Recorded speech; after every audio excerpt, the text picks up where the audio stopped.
அனைவருக்கும் வணக்கம். இது உங்கள் அரியணை ஏஎஸ் அகாடமி திருவாரூர். ஸோ நம்ம இன்னைக்கு department quota online class batch 2ல பார்த்தோம் அப்படின்னா பிஎஸ்ஓ 51 to 100 செக்ஷன் வரைக்கும் நம்ம பார்க்க போகிறோம். ஓகேவா? ஸோ ரொம்ப ரொம்ப முக்கியமானது பிஎஸ்ஓ.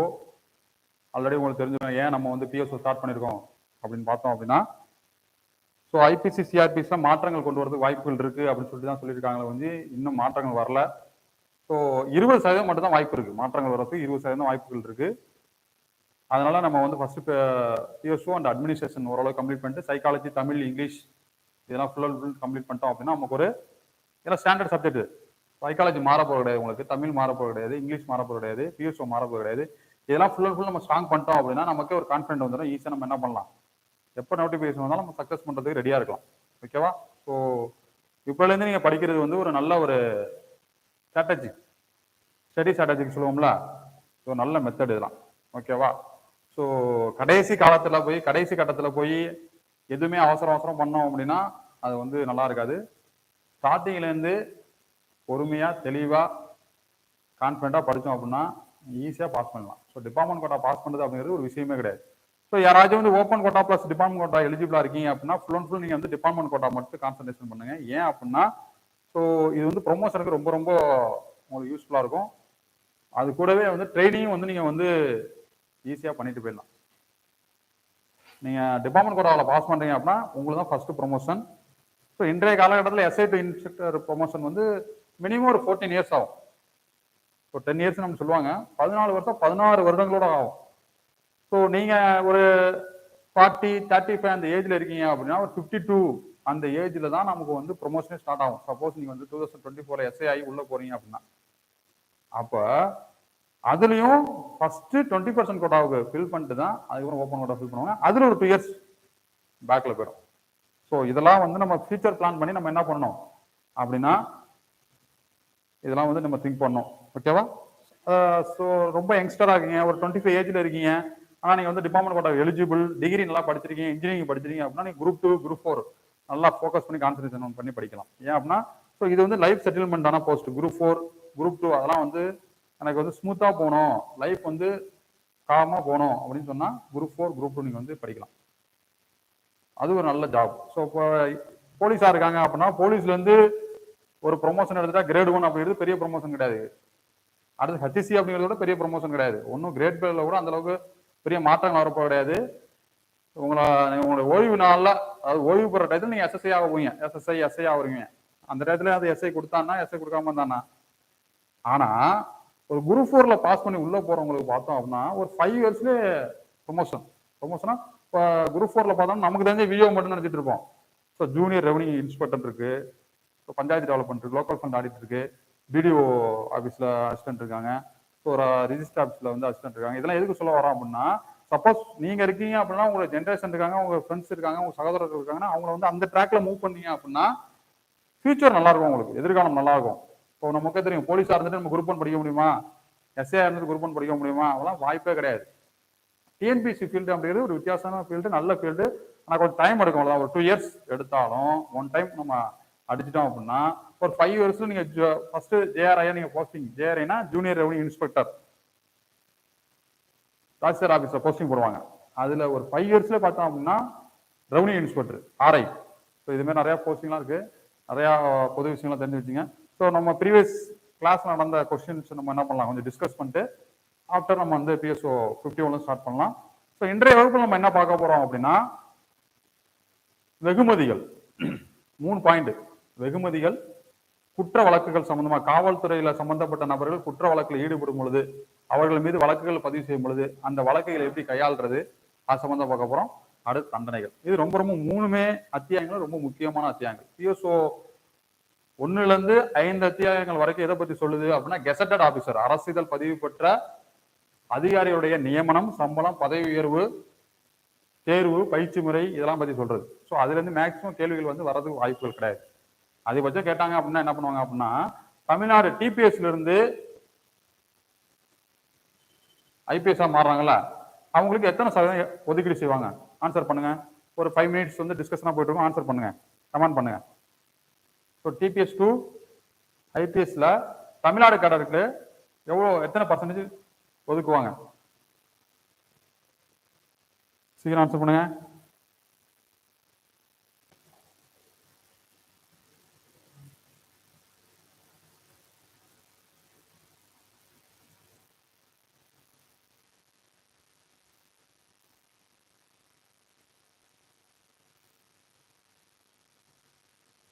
எத்தனை வாட்ச் பண்றாங்க பாருங்க. Sir right. அதாவது நிறைய கேள்விகள் கேட்டு அதுக்கு ஆன்சர் பண்ணி அது கொண்டு போனோம்னா கிளாஸஸ் வந்து நல்லா இருக்கும். ஒரு இன்ட்ரெஸ்ட் இல்லாமல் நீங்கள் ப்ரிப்பேர் பண்ணுறது ஒரு பிரச்சனை கிடையாது. நிறைய பேர் டெஸ்ட்டே எழுதல நீங்கள். ஓகேவா? டெஸ்ட் எழுதணும், கிளாஸ் அட்டன் பண்ணணும், நோட்ஸ் எடுக்கணும், ரிவிஷன் பண்ணணும், ப்ரிப்பேர் பண்ணணும், மறுபடியும் டெஸ்ட் எழுதணும். என்னென்ன மிஸ்டேக் இருக்கோ என்ன பண்ணணும் அதெல்லாம் ஓவர் கம் பண்ண. இப்போ தொடர்ச்சியாக படித்தா மட்டும் தான் நம்ம பாஸ் பண்ண முடியும். நமக்கு தெரியும் பார்த்துக்கலாம் அப்படின்னா ஒன்றும் பண்ண முடியாது. ஓகேவா? ஸோ நீங்கள் எந்த அளவுக்கு ரெஸ்பான்ஸ் பண்ணுறீங்கிறத பொறுத்தலாம் நம்மளுடைய அப்ரோச் வந்து நல்ல வித்தியாசமாக இருக்கும். நீங்கள் நிறைய பேர் தேர்வு எழுதுறீங்கன்னா அடுத்தடுத்து நிறைய தேர்வுகள் வச்சுட்டே இருப்போம். நம்ம வைக்கிற தேர்வு நீங்கள் ஒழுங்காக வைக்கிறேன்னா எழுதலை அப்படின்னா நம்ம தேர்வை குறைச்சிருவோம். அவ்வளோதான். என்ன சொல்கிறது புரியுதா உங்களுக்கு? ஸோ லா கிளாஸ் எடுக்கணும், தமிழ் கிளாஸ் எடுக்கணும், இங்கிலீஷ் கிளாஸ் எடுக்கணும், சைக்காலஜி கிளாஸ் எடுக்கணும், ஜிகே கிளாஸ் எடுக்கணும், ஐபிசி சிஆர்பிசியில் மாற்றம் வந்துச்சுன்னா புது ஐபிசி எடுக்கணும். அப்படி எக்ஸாம் வரைக்கும் உங்களை கிளாஸ் கண்டினியூ பண்ணணும். அப்படின்னா ஜஸ்ட் ஒரு 5,000லாம் வந்து எந்த ஒரு பயிற்சி மையமும் பண்ண மாட்டாங்க. இது ஏன் உங்களுக்கு பண்ணுறோம் அப்படின்னா, ஸோ இப்போ நம்ம படித்தா மட்டும் தான் பாஸ் பண்ண முடியும். இதுக்கு நீங்கள் கோஆப்ரேஷன் பண்ணியே ஆகணும், வேறு வழியே கிடையாது. யாருமே வேலை பார்க்காதவங்க கிடையாது. நிறைய பேர் வேலை பார்த்துக்கிட்டு இருக்கிற ஓய்வு நேரத்தில் படித்து எஸ்சி ஆகுறாங்க. அதேமாதிரி நீங்கள் டயத்து நேரத்தை மட்டும் வீணடிச்சிங்க அப்படின்னா அதுக்கு வந்து பதில் சொல்லவே முடியாது. ஸோ 0.5 மார்க்கில் வந்து வெளியில் எவ்வளோ பேர் இருக்காங்கன்னு தெரியாது உங்களுக்கு. ஒரே ஒரு மார்க்கில் ஒரு கேள்வி மாற்றி ஸ்டார்ட் பண்ணிட்டு ஏபி ஸ்டார்ட் பண்ணதால திரும்ப படிக்கணும். சரி, ஓகே. பாருங்க, ஃபர்ஸ்ட் பாருங்க, சொல்ல மொத்தம் எத்தனை அத்தியாயங்கள் இருக்கு? ஆன்சர் பண்ணுங்க. சப்போஸ் நீங்க லைவ் கிளாஸே பார்க்கல, சப்போஸ் ரெக்கார்டட் கிளாஸ் பாக்குறீங்க அப்படின்னா அப்பயே நீங்க வந்து ஆன்சர் பண்ணணும். ஒரு பேப்பர் எடுத்து ஒரு கிளாஸ் அட்டன் பண்றது ஒரு பேப்பர் எடுத்து எழுதணும். அப்படியே கேள்வியாச்சும் நம்ம நோட் பண்ணி வச்சுக்கணும். மொத்த அத்தியாயங்கள் எத்தனை இருக்கு அப்படி பார்த்தோம்னா நானே கேள்வி சொல்லி நானே ஆன்சர் பண்ண வேண்டியதான். அப்படிதானே? ஃபர்ஸ்ட் கிளாஸுக்கு அட்டன் பண்ணல எல்லாரும். லைவ் கிளாஸ் சொல்றோம் அப்படின்னா இதுக்கு டைம் ஃபிக்ஸ் பண்ணி ப்ரீவியஸ் டே சொல்றோம். ஸோ பாருங்க மொத்தம் எத்தனை அத்தியாயங்கள் இருக்கு அப்படின்னா இது எல்லாருக்குமே தெரியும். 47 அத்தியாயங்கள் இருக்கு. எத்தனை பகுதிகள் இருக்கு அப்படின்னா 7 பகுதிகள் இருக்கு. ஓகேவா? எத்தனை பகுதிகள் இருக்கு அப்படின்னா 7 பகுதிகள் இருக்கு. எத்தனை தொகுதிகள் இருக்கு அப்படின்னா 4 தொகுதிகள். இதுதான் எக்ஸாம்ல கேட்ட கொஸ்டின். மொத்தம் எத்தனை தொகுதிகள், பிஎஸ்ல எத்தனை தொகுதிகள்? நிறைய பேர் 3 தொகுதின்னு அடிச்சிட்டாங்க. ஆனா வந்து டிஎன்எஸ் சார்பில் இருந்து என்ன ஆன்சர் கீ கொடுத்தாங்க அப்படின்னா 4 தொகுதிகள் அப்படின்னு ஆன்சர் கொடுத்தாங்க. ஓகேவா? அடுத்து பாருங்க, காவல்துறையில் பணிபுரியும் ஆளுநர்களுக்கு பணியில் சேர்க்கை, பயிற்சி தேர்வு முறைகள், தண்டனைகள், பதிவேடுகள் சம்பந்தப்பட்டுள்ள உத்தரவுகள் அடங்கியுள்ள பகுதி எது? ஆன்சர் பண்ணுங்க. எந்த பகுதியில காவல்துறையில பணிபுரியும் ஆளுநர்களுக்கு சேர்க்கை, பயிற்சி, தேர்வு முறை, தண்டனை, பதிவேடுகள் இதெல்லாம் பத்தி சொல்ற பகுதி எது அப்படின்னு பார்த்தோம் அப்படின்னா பகுதி 1 தான். ஃபர்ஸ்ட் பகுதி அதான் சொல்லுது. இப்ப பகுதி 1ல எத்தனை அத்தியாயங்கள் இருக்கு அப்படின்னு கொஸ்டின் கேட்பாங்களா? கேட்க மாட்டாங்க. இது எதுக்கு அப்படின்னா நம்மளுடைய ஞாபகத்துக்காக. பகுதி 1ல எத்தனை அத்தியாயம் இருக்கு, அதுல முதல் அத்தியாயம் என்ன சொல்லுது, முகவரை பத்தி சொல்லுது, 2வது அத்தியாயம் என்ன சொல்லுது, 3வது அத்தியாயம் என்ன சொல்லுது, 1ல இருந்து 5 அத்தியாயம் வரையும் கெசட்டட் ஆபீசர் சொல்லுது, 6வது அத்தியாயத்துல நான் கெசட்டட் ஆபீசரை பத்தி சொல்லுது, அரசியல் பதிவு பெறாத அலுவலரை பத்தி சொல்லுது. ஸோ அவங்களாம் தனித்தனியா சொல்லிருந்துச்சு. பயிற்சி ஒரு அத்தியாயம், நியமனம் ஒரு அத்தியாயம், பதவி ஒரு அத்தியாயம், தேர்வு ஒரு அத்தியாயம். ஆனா நான் கெசட்டட் ஆபீசருக்கு ஒரே அத்தியாயம் தான். அதுல என்ன பண்ணாங்க? பயிற்சி முறை, தேர்வு முறை, பதவி உயர்வு எல்லாத்தையும் பத்தி சொல்லியிருப்பாங்க. ஓகேவா? இப்போ பாருங்க பகுதி 1ல எத்தனை அத்தியாயம் இருக்கு?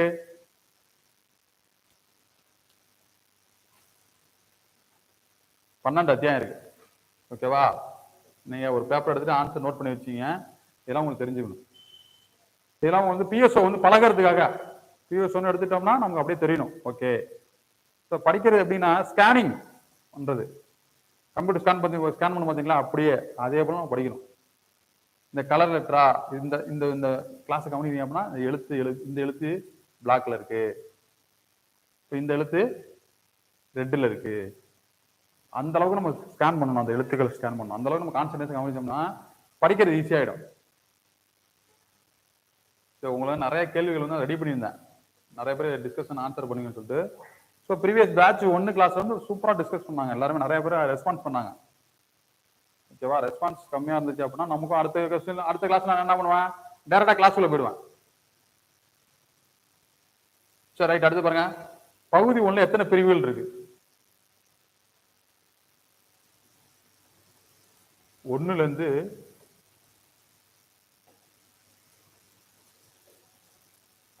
1 to 129 செக்ஷன் எதை பத்தி சொல்லுது அப்படின்னா பகுதி 1 தான். 12 அத்தியாயம். 130ல இருந்து பகுதி 2 ஸ்டார்ட் ஆகும். 1 யாரை பத்தி தான் சொல்லுச்சு அப்படின்னா டிஜிபி பத்தியே சொல்லியிருக்கோம். 130 யாரை பத்தி தான் சொல்லியிருக்கோம்னா டிஜிபி பத்தியே சொல்லியிருக்கோம். ஓகேவா? பகுதி 1 யாரை பத்தி சொல்லியிருக்கோம், டிஜிபி. பகுதி 2 யாரை பத்தி சொல்லுது, டிஜிபி பத்தியே சொல்லுது. புரியுதா? அடுத்து பாருங்க, இந்திய ஆயுத சட்டம் எப்போது வெளிவந்துச்சு? ஏன்னா இந்த இந்திய ஆயுத சட்டம், வெடிபொருட்கள் சட்டம், இது சம்பந்தமாக உள்ள இந்த சட்டத்தின் கீழே காவல்துறை கடமை என்ன அப்படின்னு சொல்லிட்டு ஒரு பகுதியே சொல்லுது. என்ன பகுதி? பகுதி 3. பகுதி 3 எதை பத்தி சொல்லுது? இந்த 2 அத்தியாயத்தை டீல் பண்றதுதான், இந்த 2 சட்டத்தையும் டீல் பண்றதுதான் அது பகுதி 3. இந்த கொஸ்டின்ல பார்த்தோம்னா பகுதி 2 எதை பத்தி? இது அதிகாரிகளுக்கு உண்டான அதிகாரம், கடமை மற்றும் அறிவுரைகள். கடமை, அதிகாரம், அறிவுரை, இதை பத்தி சொல்றதா என்னது? பகுதி 2. இந்த இந்திய ஆயுத சட்டம் 1878, இந்திய வெடிபொருள் சட்டம் 1884,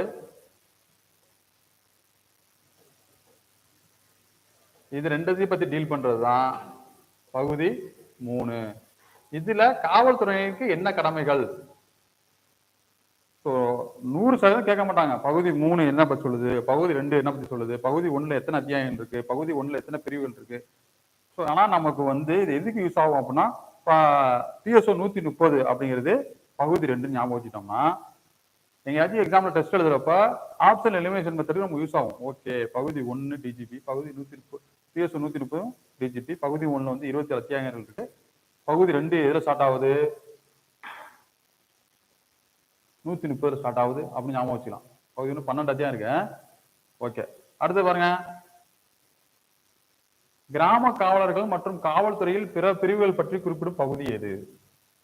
ஒரே கால் மாதிரிதான். இதை பத்தி சொல்ற பகுதி என்னன்னா பகுதி 4.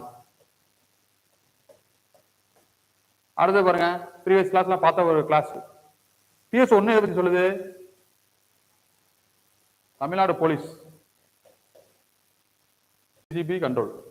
ஓகேவா? DGP control. அடுத்து என்ன சொல்லியிருக்கோம்? ஒவ்வொரு டிஸ்ட்ரிக்டும் SP கண்ட்ரோல் இருக்கு. அடுத்து என்ன சொல்லியிருக்கோம்? சப்டிவிஷன். சப்டிவிஷன் வந்து வட்டங்களாக பிரிக்கப்பட்டு ஆய்வாளரோட கண்ட்ரோல் இருக்கும். அடுத்து என்ன சொல்லியிருக்கோம்? அவுட் போஸ்ட், ஓபி செஷனை பத்தி சொல்லியிருக்கோம். ஓபி செஷன் தலைமை காவலரோட கண்ட்ரோல் இருக்கும். இதான் PSO 4. PSO 5 என்ன சொல்றது அப்படின்னு ரொம்ப ரொம்ப முக்கியமானது. இங்க பாருங்க, மாவட்ட ஆட்சியர் அவரது சார்நிலை பணியாளர் உள்ள வருவாய்த்துறையினர் கட்டுப்பாட்டுக்கு உட்பட்ட கிராம காவல்துறை யாருக்கு உதவுது? PSO 5 படி போலீஸுக்கு கிராமம் அந்த வருவாய் அமைப்பு இருக்கு பார்த்தீங்களா, VOO, மீனியல், அவங்களாம் காவல்துறைக்கு உதவுவாங்க. ஸோ ஒரு அன்ஐடென்டிஃபை பாடி நம்ம எல்லைக்கு உட்பட்ட பகுதியில் இருக்கு அப்படின்னா VO தான் என்ன பண்ணுவாரு, கம்ப்ளைண்ட் கொடுப்பாரு. அடுத்து பாருங்க, PSO 15 பத்தி சொல்லுது.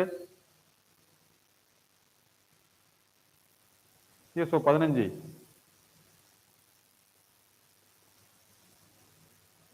எதை பத்தி சொல்லுது அப்படின்னா பதவி துறப்பை பத்தி சொல்லுது. யாரோட பதவி துறப்பு? IPS, TPS. ஸோ IPS இருக்காங்க அப்படின்னா மத்திய அரசோட அனுமதி பெற்று என்ன பண்ணணும், பதவி துறக்கணும். TPS இருக்கவங்க மாநில அரசோட அனுமதி பெற்று பதவி துறக்கணும். அடுத்த கேள்வி, இதெல்லாம் ஒரு கேள்வி. இதெல்லாம் ஜெயில் ஜான் ஆம்புலன்ஸ் அவங்க நடத்துற முதலுதவி சிகிச்சை தேர்வுல காவல்துறை கண்காணிப்பாளர் பயிற்சியில் இருக்கவங்க கலந்து கொள்ளணும் அப்படின்னு சொல்ற பிஎஸ்ஓ எது? இதான் கொஸ்டின். அப்ப இது எந்த அத்தியாயத்தில் வரும்? ஏஎஸ்பி டிஎஸ்பி பயிற்சி. ஓகேவா? ஸோ பார்த்துங்க, அது ஒன்னுல தானே இருக்கும், 25 இருக்கும். இந்த செயின்ட் ஜான் ஆம்புலன்ஸ் சங்கம் நடத்துற காயமடைந்திருக்கணும் முதலுதவி தேர்வில் கலந்து கொள்ளணும். யார் கலந்து கொள்ளணும்? டிஎஸ்பி கலந்து கொள்ளணும். டிஎஸ்பி ட்ரைனிங் அவங்க வந்து கலந்து கொள்ளணும் அப்படின்னு சொல்ற பிஎஸ்ஓ என்னன்னு பார்த்தோம்னா 20. ஓகேவா? நோட் பண்ணி வச்சுங்க. அடுத்து பாருங்க, டிபிஎஸ் பணி நீக்கம். சப்போஸ் எலிஜிபிள் இல்லை, சில தேர்வுகளை வந்து முறையாக அவங்க வந்து வெற்றி பெறல அப்படின்னா அவங்களை வந்து பணி நீக்கம் செய்யலாம் அப்படின்னு சொல்ற பிஎஸ்ஓ பார்த்தோம்னா 25. நான் என்ன பிஎஸ்ஓ செலக்ஷன் பண்ணிருக்கேன் அப்படின்னா 5, 10, 15, 20, 25, 30, 35, 40, 45, 50 இதை படிச்சு வச்சுட்டோம்னா யூஸா இருக்கும் உங்களுக்கு ஈஸியா. அடுத்து பாருங்க, பிஎஸ்ஓ 30 என்ன சொல்லுது? புத்தாக்க பயிற்சி, இன் சர்வீஸ் ட்ரைனிங் சொல்லுவோம்ல. யாருக்கு? 4 வருடம் பணி முடித்த ஏஎஸ்பி டிஎஸ்பி அவங்களுக்குலாம் என்னது? புத்தாக்க பயிற்சி. ஸோ எஸ்ஐ பிசிக்கெல்லாம் புத்தாக்க பயிற்சி பயிற்சி சொல்ற பிஎஸ்ஓ என்ன? நான் கிளாஸ் நடத்தப்போ உங்களுக்கு சொன்னேன். எஸ்ஐ பிசிக்கெல்லாம் இன்சர்வீஸ் ட்ரைனிங் பற்றி சொல்ற பிஎஸ்ஓ என்னன்னு பார்த்தோம்னா 277. நோட் பண்ணி வச்சுங்க. ஆக்சுவலாக இதெல்லாம் உங்கள்ட்ட கேள்வியாக கேட்டு நீங்கள் ஆன்சர் பண்ணி நம்ம கொண்டு போகணும், கிளாஸஸ் கொண்டு போகணும். ஸோ அந்த அளவுக்கு நீங்கள் வந்து உங்களை இன்னும் டெவலப் பண்ணாமல் இருக்கீங்க. ஓகேவா? நீங்கள் தான் பணம் கட்டியிருக்கீங்க, நீங்கள் தான் என்ன பண்ணணும், இந்த டைமை யூஸ் பண்ணிக்கணும். லைவ் கிளாஸ் அட்டன் பண்ணுறதுக்கும் ரெக்கார்டட் கிளாஸ் பார்க்கறதுக்கும் நிறைய வித்தியாசங்கள் இருக்குது. ஓகேவா? ஸோ லைவ் அப்படிங்கிறது வந்து சரி. ஓகே, அடுத்து பாருங்க, உதவி சட்ட பயிற்றுநர்கள் மற்றும் கவாத்து பயிற்றுநர்கள் தேர்வு பட்டியல் பற்றி குறிப்பிடும் காவல் நிலையம் என்ன? ஸோ டிஐஜி என்ன பண்ணுவார்? இந்த எல்ஐ ஏஎல்ஐ அவங்களாம் செலக்ட் பண்ணுவாங்க. ஸோ அதை பற்றி சொல்ற பிஎஸ்ஓ என்ன அப்படி பார்த்தோம்னா பிஎஸ்ஓ 35. பிஎஸ்ஓ என்ன சொல்லுது அப்படின்னா 35 என்ன சொல்லுது? இந்த சட்ட பயிற்றுனருடைய தேர்வு பற்றி இந்த பயிற்சி பள்ளி யாரு சூஸ் பண்ணுவாங்க அப்படின்னு பார்த்தோம்னா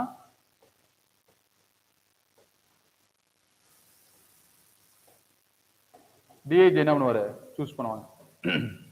குறைந்த எத்தனை வருடங்கள் அவங்க வந்து எஸ்ஐ வந்து 4 ல இருந்து 5 வருஷம் வந்து அவங்க வந்து பணி பார்த்துருக்கணும், வேலை பார்த்துருக்கணும். அவங்களாம் என்ன பண்ணுவாங்க? இந்த பிஆர்எஸ்ல ட்ரைனிங் கொடுக்கறதுக்கு இது பண்ணுவாங்க. ஓகேவா? ஸோ பிஎஸ்ஓ 40 என்ன சொல்லுது? 40 ரொம்ப முக்கியமானது. பிஎஸ்ஓ 40 என்ன? மாவட்ட காவல்துறையில சார்பாய்வாளருக்கு என்னது? பதவி உயர்வு. ஸோ எஸ்எஸ்ஐ டு எஸ்ஐ முன்னாடியெல்லாம் எங்க ட்ரைனிங் கொடுப்பாங்கன்னா பிடிசி போலீஸ் ட்ரைனிங் காலேஜ் அப்படின்னு சொல்லிட்டு எங்க இருக்கு? அசோக் நகர்ல இருக்கு. அங்கதான் எல்லாருக்கும் ட்ரைனிங் கொடுப்பாங்க. ஸோ இப்போ அவங்க டிஸ்ட்ரிக்ட் இல்லைன்னா நியர்பை பிஆர்எஸ்ல கொடுக்க ஆரம்பிச்சாங்க.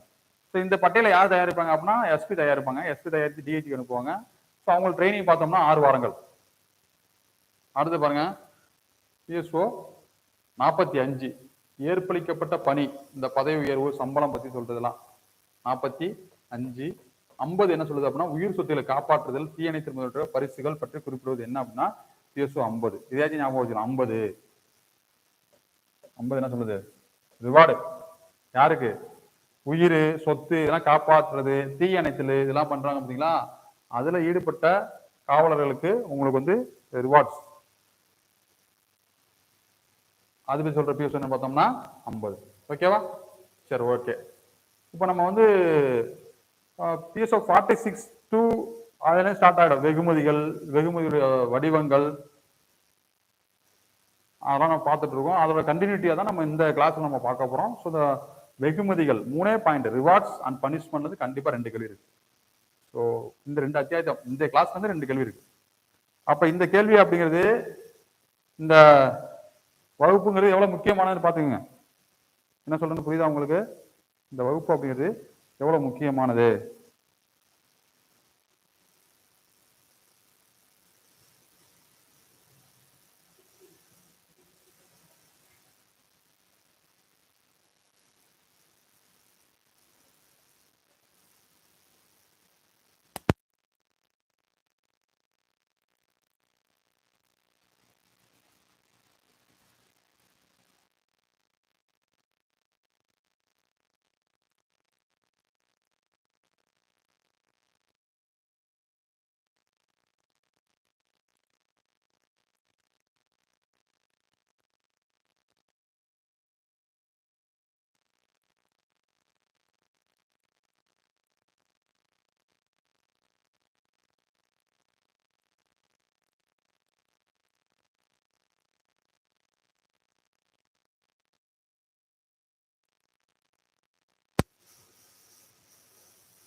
சரி, ஓகே.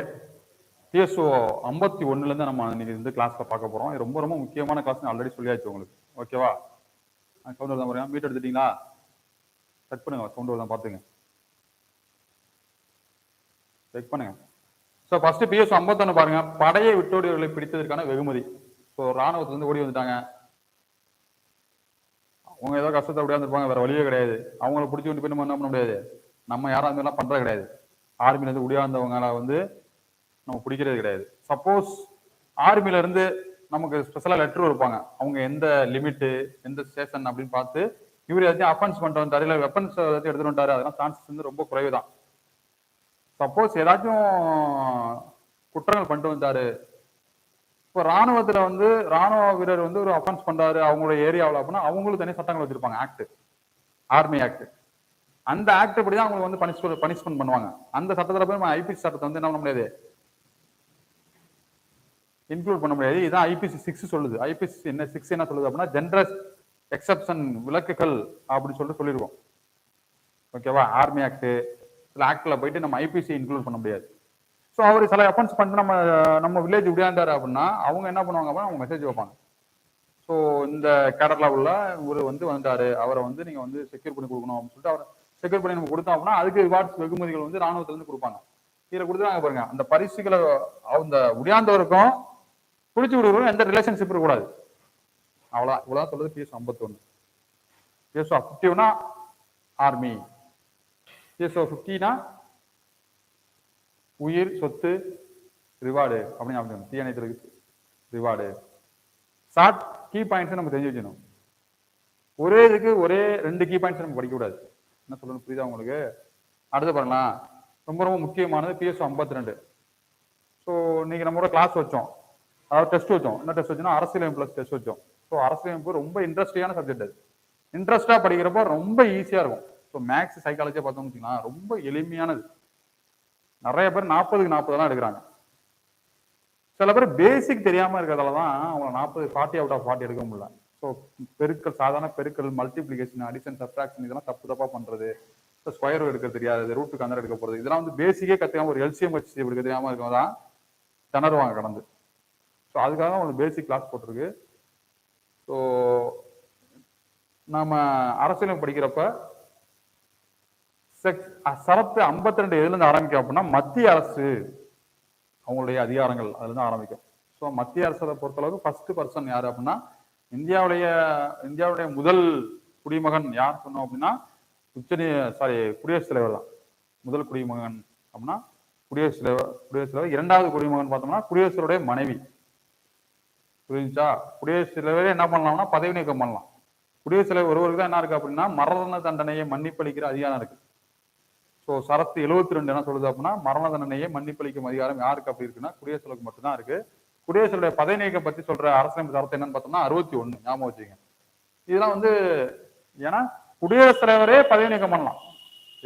யாருக்கு அதிகாரம் இருக்கு அப்படின்னா மக்களவை மாநிலங்களில் உள்ள பாராளுமன்ற உறுப்பினர்கள் அவங்க வந்து பெரும்பான்மையான 3ல் 2 பங்கு பெரும்பான்மை நிறைவேற்றினாங்க அப்படின்னா நிறைவேற்றின அன்றே என்ன பண்ணிடுவாங்க அப்படின்னா குடியரசுத் வந்து பதவி விலகல் செய்தாகணும். அவருக்கு அது பண்றதுக்கு முன்னாடி 14 நாளுக்கு முன்னாடி என்ன பண்ணுவாங்க அப்படின்னா அவருக்கு அறிவிப்பு கொடுத்துருவாங்க குடியரசுத் தலைவருக்கு. ஸோ பாருங்க, அதுக்கு எதுக்கு சொல்ல வரேன்னா இந்த பிஎஸ்ஓ 52 அரசியலமைப்பு சரத்துல குடியரசுத் தலைவர் மத்திய அரசு ஸ்டார்ட் ஆகும். அதை அப்படியே கம்பேர் பண்ணி அரசியலமைப்பு சரத்தையும் இது கம்பேர் பண்ணா 52 குடியரசுத் தலைவர் அப்படின்னு ஞாபகம் வச்சுக்கணும். என்ன கொடுத்துருக்காங்க? குடியரசுத் தலைவருடைய அனுமதியின்றி வெளிநாட்டிலிருந்து என்ன பண்ணக்கூடாது, நன்கொடை பெறக்கூடாது. ஸோ ரொம்ப டெப்தா டீப்பாலாம் கொஸ்டின் வரவே வராதுங்க. பிஎஸ்ஓ பொறுத்தளவுக்கு ரொம்ப சிம்பிளான கொஸ்டின். ஒண்ணு இந்த வரியை கொடுத்து எந்த பிஎஸ்ஓன்னு சொல்லுவாங்க, இல்லைன்னா இந்த பிஎஸ்ஓ 52 கொடுத்து என்ன சொல்லுங்க கேட்பாங்க. இது 2 விதமான கேள்விதான். கேட்க போற 18 கேள்வியில ஒரு 5 கேள்வி மட்டும் தப்பான கேள்வியா இருக்கும். ஓகேவா? அடுத்து பாருங்க, பிஎஸ்ஓ 53 பப்ளிகேஷன். இப்ப ரிவார்டு வாங்குறாங்க அப்படின்னா அதை வந்து வெளியீடு செய்வாங்க. அதெல்லாம் ஒரு விளம்பரம் தான்.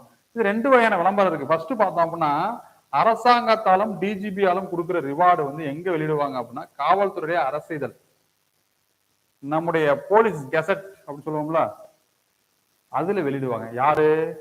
கவர்மெண்ட், டிஜிபி, இவங்க 2 பேரும் ரிவார்டு கொடுக்குறாங்க.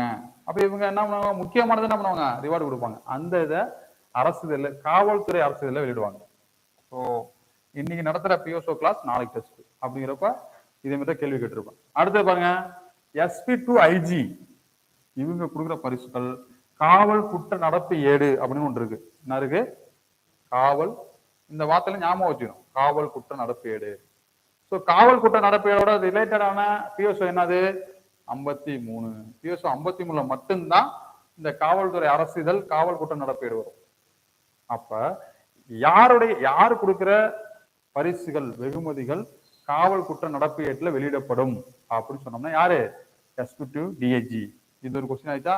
எஸ்பி முதல் ஐஜி வரை கொடுக்கப்படும் பரிசுகள் எந்த வெளியிடப்படும்? காவல் குற்ற நடப்பீடுல வெளியிடப்படும். ஸோ கவர்மெண்ட் அரசாங்கத்தால் டிஜிபியால் கொடுக்கப்பட்ட பரிசுகள் எதில் வெளியிடப்படும் அப்படின்னா இப்படி வந்து கொஸ்டின் டைப்ல நம்ம படிக்கணும். ஓகே, இந்த பிஎஸ்ஓ படிக்கணும், இது என்னென்ன கேள்விகள் எம்சிக்யூ கொஸ்டின் அப்படின்னா ஆப்ஷன் வச்சு கேட்கறாங்களா, அதான் எம்சிக்யூ கொஸ்டின் கிரியேட் பண்ணலாம்னு சொல்லி படிக்கணும். அடுத்து பாருங்க, ஃபார்ம்ஸ் ஆஃப் ரிவார்டு வெகுமதிகளுடைய வடிவம் எப்படி இருக்கலாம்? ஸோ ஒரு போலீஸ் நல்ல வேலை போறாங்க அப்படின்னு சொல்லிட்டு ஒரு குறிப்பிட்ட நிலத்தை வாங்கி கொடுக்க முடியுமா? அவனும் கொடுக்கக்கூடாது. நகை வாங்கி கொடுக்கலாமானா கொடுக்கலாம். பாருங்க, பரிசுகள் எப்படி இருக்கலாம்? பரிசுகளா இருக்கலாம், பணமா இருக்கலாம், உடைகளா இருக்கலாம், நகைகள் வடிவத்தில் என்ன பண்ணலாமா? இருக்கலாம். தனிப்பட்ட நேரில் அரசாங்கத்தோட முன்னணிமையோட என்ன பண்ணலாம்னா பதக்கங்கள் வழங்கலாம். ஸோ ஃபார்ம்ஸ் ஆஃப் ரிவார்டு வெகுமதியோட வடிவம் என்ன பிஎஸ்ஓ பார்த்தோம்னா பிஎஸ்ஓ 54. இதெல்லாம் ரொம்ப முக்கியமானது. வெகுமதிகளின் வடிவம் பற்றி குறிப்பிடும் காவல்நிலை ஆணை என்னன்னு கேட்பாங்க. பிஎஸ்ஓ 54 கிளாஸ் நடத்துறப்ப எழுதுங்க. பிஎஸ்ஓ 54 ஃபார்ம்ஸ் ஆஃப் ரிவார்டு வெகுமதியின் வடிவம். கீழே கீ பாயிண்ட்ஸ் பரிசு, நகை, பணம், உடை. So with permission of government பதக்கங்கள் என்ன பண்ணலாம்? வழங்கலாம். அவ்வளோ முடிஞ்சிட்டு ஞாபகம் வச்சுக்கணும். பிஎஸ்ஓ 51 நீ என்னென்ன பார்த்துருக்கோம்? 51 பார்த்துருக்கோம், 52, 53 திரும்ப திரும்ப படிக்கிறதா முக்கியமானது. அடுத்து பாருங்க, ரிவார்ட்ஸ் டு பிரைவேட் பர்சன் தனிநபருக்கு என்ன பண்ணலாம் அப்படின்னா ரிவார்ட்ஸ் கொடுக்கணும். ஸோ காவல்துறைக்கு உதவி பண்றவங்க, சோர்ஸா இருக்கவங்க, தகவல் கொடுக்குறவங்க, ஹெல்ப் பண்றவங்க, அவங்களுக்குலாம் தகவலாளர் முறை தனிநபருக்கு என்ன பண்றது? பரிசு கொடுக்குறது. இன்ஃபார்மர் சிஸ்டம் இப்ப டிஜிபி எவ்வளவு கொடுக்கலாம்? 500 ரூபா. டிஜிபி எவ்வளவு கொடுக்கலாம்? 500 ரூபா. கமிஷனர் ஆஃப் போலீஸ் 500 ரூபா, டிஐஜி 300, கலெக்டர் 200, எஸ்பி 150. சப்போஸ் ரொம்ப டஃப்பா கேள்வி எடுக்கணும் அப்படின்னா பிஎஸ்ஓ 55 படி 5 வருதா? தனியா 5 அப்படின்னு வருதா? தனிநபர். ரொம்ப டெப்தா இருக்கணும்னா தகவலாளர்களுக்கு டிஜிபி அதிகபட்சமாக எவ்வளவு தொகை பரிசீலிப்பு வாங்கலாம்னு கேட்கலாம். எவ்வளவு? 500 rupees. ஓகேவா? ஸோ ஒவ்வொருத்தவங்களும் பிக்ஸ் பண்ணிருக்காங்க இவ்வளவுதான் கொடுக்கணும் அப்படின்னு சொல்லிட்டு பொறுத்துக்களை கேட்பாங்க. அடுத்து பாருங்க, பிஎஸ்ஓ 56 சான்றுகள், நன்றி கடிதங்கள் தனிப்பட்ட நபர்களுக்கு மாவட்ட ஆட்சியர் என்ன பண்ணலாமா? வழங்கலாமா? அது மாவட்ட ஆட்சியர் என்ன பண்ணலாமா? வெளியிடலாமா? காவல் கண்காணிப்பு என்ன பண்ணலாமா? வெளியிடலாமா? யாருக்கு? பொது பணியாளர்கள், பிடபிள்யூடி வேலை பார்க்குறவங்க, இபிடி பாம்ல வேலை பார்க்குறாங்க. சப்போஸ் ஒரு புயல் வந்து வீசுது, அப்போ வந்து காவலரோட சேர்ந்து பொது பணியாளர்கள் வந்து வேலை பார்க்குறாங்க, அவங்கள பாராட்டுறதுக்காக என்ன பண்ணலாம் அப்படின்னா இந்த பிஎஸ்ஓ 56 படி நம்ம என்ன பண்ணலாம்? சான்றுகள், கடிதங்கள் வழங்கலாம். யாருக்கு? தனிப்பட்ட நபர்களுக்கு. மாவட்ட ஆட்சியருக்கு அதிகாரம் இருக்கு, எஸ்பிக்கும் அதிகாரம் இருக்கு அப்படின்னு சொல்ற பிஎஸ்ஓ இது அப்படின்னா 56. ஓகேவா? இதுல பார்த்தோம் அப்படின்னா எழுதப்பட்ட அந்த நன்றி கடிதங்கள் தான் கொடுக்கணும். ஸோ சர்டிஃபிகேட் மாரி அப்படிதான் கொடுக்க கூடாது. அடுத்து பாருங்க, தனிப்பட்ட நபர்களுக்கு சான்றிதழ்கள் அரசிதழ் பதிவு பெறாத காவலர்கள் கொடுப்பு தடை விதிக்கப்பட்டிருக்கு. எதுவும் விதிக்கப்பட்டிருக்கு. அவ்வளவுதான். அரசிதழ் பதிவு பெறாத அலுவலர்னாவே பார்த்துக்க வேண்டியதான். எந்த அதிகாரமும் கிடையாது. 56 கொடுக்குறாங்க யாரு? SP, collector. 57 கொடுக்க கூடாது. இதுல என்னன்னா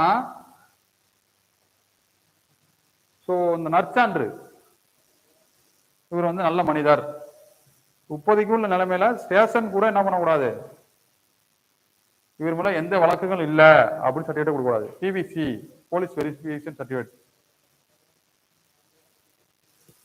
போலீஸ் வெரிஃபிகேஷன் சர்டிபிகேட்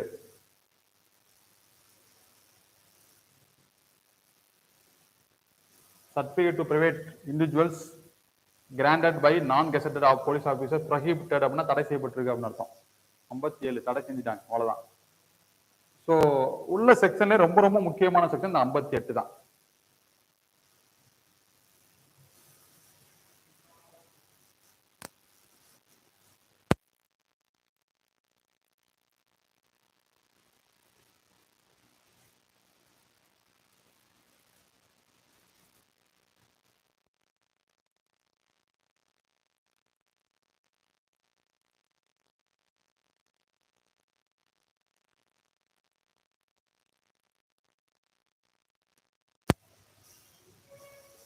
சரி பாருங்க, உள்ளதுலேயே ரொம்ப முக்கியமான செக்ஷன் எந்த செக்ஷன் பார்த்தோம் அப்படின்னா இந்த பிஎஸ்ஓ 58. ஏன்னா 2-3 வாட்டி இந்த கொஸ்டின் கேட்டாங்க. இந்த 58ல 2 வகையான வெகுமதிகள் சொல்றாங்க. என்ன அப்படின்னா good service entries and meritorious service entry. இதுல என்ன அப்படின்னா ஒரு ரிவார்டுக்கு இன்ஸ்பெக்டர் மட்டும்தான் eligible. Inspector AR and taluk and battalion, இந்த 3 இன்ஸ்பெக்டர் எலிஜிபிள். இன்னொரு ரிவார்டுக்கு இன்ஸ்பெக்டர் டு பிசி வந்து எலிஜிபிள். ஓகேவா? ஃபர்ஸ்ட் பார்த்தோம் அப்படின்னா மெச்ச தகுந்த பணி, அந்த ரிவார்டுக்கு ஆய்வாளர் மட்டும்தான் எலிஜிபிள் அப்படின்னு சொல்ற பிஎஸ்ஓ என்னன்னு பார்த்தோம்னா பிஎஸ்ஓ 58ல 1. மத்த அடுத்த ரிவார்டு இருக்கு பாத்தீங்களா, அதுக்கு பிசி டு இன்ஸ்பெக்டர் எலிஜிபிள் அப்படின்னு சொல்றது 58ல 2. ஓகேவா? ஸோ இந்த பிசி டு எஸ்ஐக்கு யாரு கொடுப்பாங்க அப்படின்னா டிஎஸ்பி கொடுக்கலாம். டிஎஸ்பி டு அவங்க கொடுக்கறதுக்கு எலிஜிபிள். இன்ஸ்பெக்டர் யாரு கொடுப்பாங்கன்னா எஸ்பி கொடுப்பாங்க. சப்போஸ் மாற்றி விட இருக்கலாம், மெச்ச தகுந்த பணி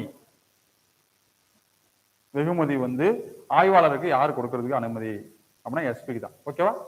அடுத்து பாருங்க, ரொம்ப ரொம்ப முக்கியமானது குடியரசுத் தலைவர் காவல் மற்றும் தீயணைப்பு படை பதக்கம் அல்லது காவல் பதக்கம். ஸோ வீரதீர செயல்கள்லாம் செய்யறாங்க, அவங்க கொடுப்பாங்க. இது எப்படி ஸ்டார்ட் பண்ணிருக்காங்க? 1951 ஸ்டார்ட் பண்ணிருக்காங்க. 1951 வந்து இந்த பதக்கம் வழங்குறது ஸ்டார்ட் பண்ணிருக்காங்க. ஸோ 1950 ஜனவரி 26, ஆகஸ்ட் 15, 2 வாட்டி இயர்லி 2 வைஸ் 2 தினங்களை வழங்குவாங்க. ஓகேவா? இது வந்து அடிக்கடி வாங்க மாட்டாங்க. எல்லா பதக்கமே மேக்சிமம் பாத்தீங்கன்னா ஒரு ஆளுக்கு ஒரு வாட்டி தான். அடுத்து பாருங்க, பிஎஸ்ஓ 60 வேற்று பணியில் அதிகாரிகள் அவங்கள வந்து பதக்கத்துக்கு பரிந்துரை செய்யறது. இப்போ சிபிஐ, ஐபி, இதுல வந்து நம்ம தமிழ்நாடு போலீஸ் சேர்ந்தவங்க போய் சிறப்பாக பணிபுரியுறாங்க, முக்கியமான வழக்குகளை வந்து கண்டுபிடிக்கிறாங்க, புலனாய்வு சூப்பரா பண்றாங்க அப்படின்னா அவங்களுக்கும் என்ன பண்ணலாம் அப்படின்னா ரிவார்ட்ஸ் வந்து வழங்கலாம். ஸோ 60 ஞாபகம் வச்சுங்க, 60 ரவுண்டா இருக்குல்ல, 60 வேற்று பணியில் உள்ள அதிகாரிகள். ஓகேவா? இதுக்கு யாரு பரிந்துரை செய்யணும்? இப்போ சிபிஐல ஒர்க் பண்றாங்க அப்படின்னா சிபிஐல உள்ளவங்க தான் பரிந்துரை பண்ணணும். ஏன் அப்படின்னா அவங்க சில பேர் ஓடியில் போய் வேலை பார்ப்பாங்க. சிபிசிஐடியில் பார்த்தீங்கன்னா ஓடியில் போய் வேலை பார்ப்பாங்க. அப்போ சிபிசிஐடியில் அவங்க சிறப்பாக செயல்படுறாங்க அப்படின்னா அங்க உள்ளவங்க தான் பரிந்துரை பண்ணணும். ஸோ இந்திய அரசுக்கு பரிந்துரை அது ஆக்சுவலாக பார்த்தோம் அப்படின்னா மாநிலம் டு மாநிலம் இன்டர்நேஷனல் லெவலில் இந்திய அரசுக்கு பரிந்துரை செய்யும் பொழுது மாநில அரசுக்கு பார்த்தீங்கன்னா அவங்களுடைய இசைவுக்கு அனுப்புகிறோம். அந்த மாநில அரசு யாருக்கு அனுப்புவாங்கன்னா டிஜிபிக்கு அனுப்புவாங்க. டிஜிபி என்ன பண்ணுவாரு, அவங்களுடைய பர்சனல் ஃபைல்ஸ் என்ன பண்ணுவாங்க, அதை வந்து அனாலிசிஸ் பண்ணி இவருக்கு வந்து முன் பணி அனுபவங்கள்லாம் எப்படி இருக்குன்னு பார்த்து இவங்க தான் ஃபர்ஸ்ட் ரெக்கமெண்டேஷன் பண்றது. ஓகேவா? ஸோ 60, 59 இதெல்லாம் ஞாபகம் வச்சுக்கலாம், ரொம்ப ஈஸியா. 2 வாட்டி படிச்சீங்கன்னா 59 தீயணைப்பு, 60 வேற்று பணியில் உள்ளவங்களுக்கு வெகுமதிகள். ஓகேவா? ஸோ இது பாருங்க ரொம்ப முக்கியமானது. இது உங்களுக்கு வந்து ஷார்ட்டாக கொடுத்துருவோம் பாருங்களா. ஃபர்ஸ்ட் வெகுமதியோட வடிவத்தை பார்த்தோம்னா பண வெகுமதி, பாராட்டு கடிதம், மெச்ச தகுந்த பணிப்பதிவு, நற்பணி பணிப்பதிவு. இதுல என்ன கொடுத்துருவோம், அது எந்த பிஎஸ் சொல்லுது, யார் எலிஜிபிள், யாரு கொடுக்கறது. நேற்று கிளாஸ்ல பார்த்துருப்போம், ப்ரீவியஸ் கிளாஸ். 1 செகண்ட் ஏன் பார்க்குறோம் அப்படின்னா உங்களுக்கு ரீகால் ஆகிறது தான். ஃபர்ஸ்ட் பாருங்க, பண வெகுமதி பத்தி சொல்ற பிஎஸ் எது 47. இதுக்கு எலிஜிபிள் யாரு, PC to inspector plus private personal, காவல்துறைக்கு பணி உதவி செய்யற பிரைவேட் பர்சனல். யார் வழங்குவாங்க அப்படின்னா டிஎஸ்பி அண்ட் எபோ, டிஎஸ்பில இருந்து மேல உள்ளவங்க என்ன பண்ணலாம், இந்த ரிவார்ட்ஸ் தான் வழங்கலாம். ஸோ அதுலயும் வந்து அவங்க ஒரு 10,000 வாங்க முடியுமா, வாங்க முடியாது, ஒவ்வொருத்தரும் லிமிட் வச்சிருப்பாங்க. பாராட்டு கடிதம் 56. ஸோ டிஎஸ்பி அண்ட் எபோ, இந்த பாராட்டு கடிதத்துக்கு எஸ்ஐ இன்ஸ்பெக்டர்லாம் எலிஜிபிள் கிடையாது, பிளஸ் தனிநபர்கள். இப்போ டிஎஸ்பி என்ன எஸ்பில இருந்து அவங்க மேல உள்ளவங்க என்ன பண்ணுவாங்க, அந்த ரிவார்ட்ஸ் வழங்குவாங்க. இது ரொம்ப முக்கியமானது, 3, 4 ரொம்ப முக்கியமானது. மெச்ச தகுந்த பணிப்பதிவுக்கு only eligible for inspector. So நற்பணி பதிவுக்கு பிசி டு இன்ஸ்பெக்டர். ஓகேவா? நற்பணி பணிக்கு யார் எலிஜிபிள் அப்படின்னு பார்த்தோம்னா PC2 இன்ஸ்பெக்டர். ஓகே தானே? ரைட். பாருங்க PSO 61 மற்ற மாநிலங்களில் பணிபுரிந்த போது செய்த விஷயங்களுக்கு என்னது பதக்கம். சப்போஸ் இங்க இந்த எலெக்ஷன் டியூட்டி போறாங்க, அங்க ஏதாச்சும் புயல்கள் அடிக்குது, இங்க இருந்து ஸ்பெஷல் பட்டாலியன் போகுது, ஸ்பெஷல் டீமை அனுப்புறாங்க, அங்க போய் ஒர்க் பண்றாங்க அப்படின்னா அதுக்கு பதக்கங்கள். ஓகேவா? ஸோ இப்போ பார்த்தோம் அப்படின்னா 62 என்ன சொல்லுது அப்படின்னா நிறைய பதக்கங்கள் வாங்குவாங்க. பதக்கங்களே பார்த்தோம்னா நிறைய பதக்கங்கள் இருக்கு. என்னென்ன பதக்கங்கள், எத்தனை பதக்கங்கள் பார்த்தோம்னா கிட்டத்தட்ட 15 பதக்கங்கள் இருக்கு. ஸோ இண்டிபெண்டன்ஸ் அனிவர்சரி மெடல் இருக்கு, 1950க்கு அது ஒரு மெடல் இருக்கு, 1947க்கு அதாவது சுதந்திரத்துல ஈடுபட்டிருப்பாங்களா அதுக்கு மெடலு, குடியரசு தினத்துக்கு மெடலு, 25வது இண்டிபெண்டன்ஸ் அதை அனுசரிக்கிறதுக்காக மெடலு. ஃபர்ஸ்ட் இது மாதிரி 25 மெடல் இருக்கு. இதுல ஃபர்ஸ்ட் மெடல் என்ன பார்த்தோம் அப்படின்னா நல்லா பாத்துங்க, பிரசிடென்ட் அப்படின்னு ஒரு வார்த்தை, போலீஸ் அண்ட் ஃபயர் அப்படின்னு ஒரு வார்த்தை, மெடல் ஃபார் கேலண்ட்ரி. இந்த கேலண்ட்ரி 3 வாட்டி வரும். Gallantry gallantry gallantry 3 gallantry. First gallantry தான். அதுல பெரிய வரிசையா இருக்கு பாருங்களா, president police and fire service medal for gallantry தான் ஃபர்ஸ்ட். அதான் ஃபர்ஸ்ட் வியர் பண்ணும். 10 ரூபாய் 10 சில பேர்லாம் பெரிய பெரிய ஐஜி டிஜி ஜிஹெச்ல பாத்தீங்கன்னா முக்கியமான ஃபங்க்ஷன் அப்படி வருஷலாம் கொடுத்துட்டு வந்துருவாங்க. அப்படியே president police and fire service medal for gallantry தான் ஃபர்ஸ்ட். அடுத்தது president police medal for gallantry, அடுத்தது போலீஸ் மெடல் ஃபார் கேலண்ட்ரி. அப்படியே கட் பண்ணிட்டே வராங்க. இது வார்த்தைன்னு வச்சுக்கலாம். President police medal for gallantry, fire service cut பண்றாங்க. அடுத்தது பிரசிடென்ட் கட் பண்ணிட்டாங்க, அவ்வளவுதான். Police medal for gallantry 3 medal ஆச்சா.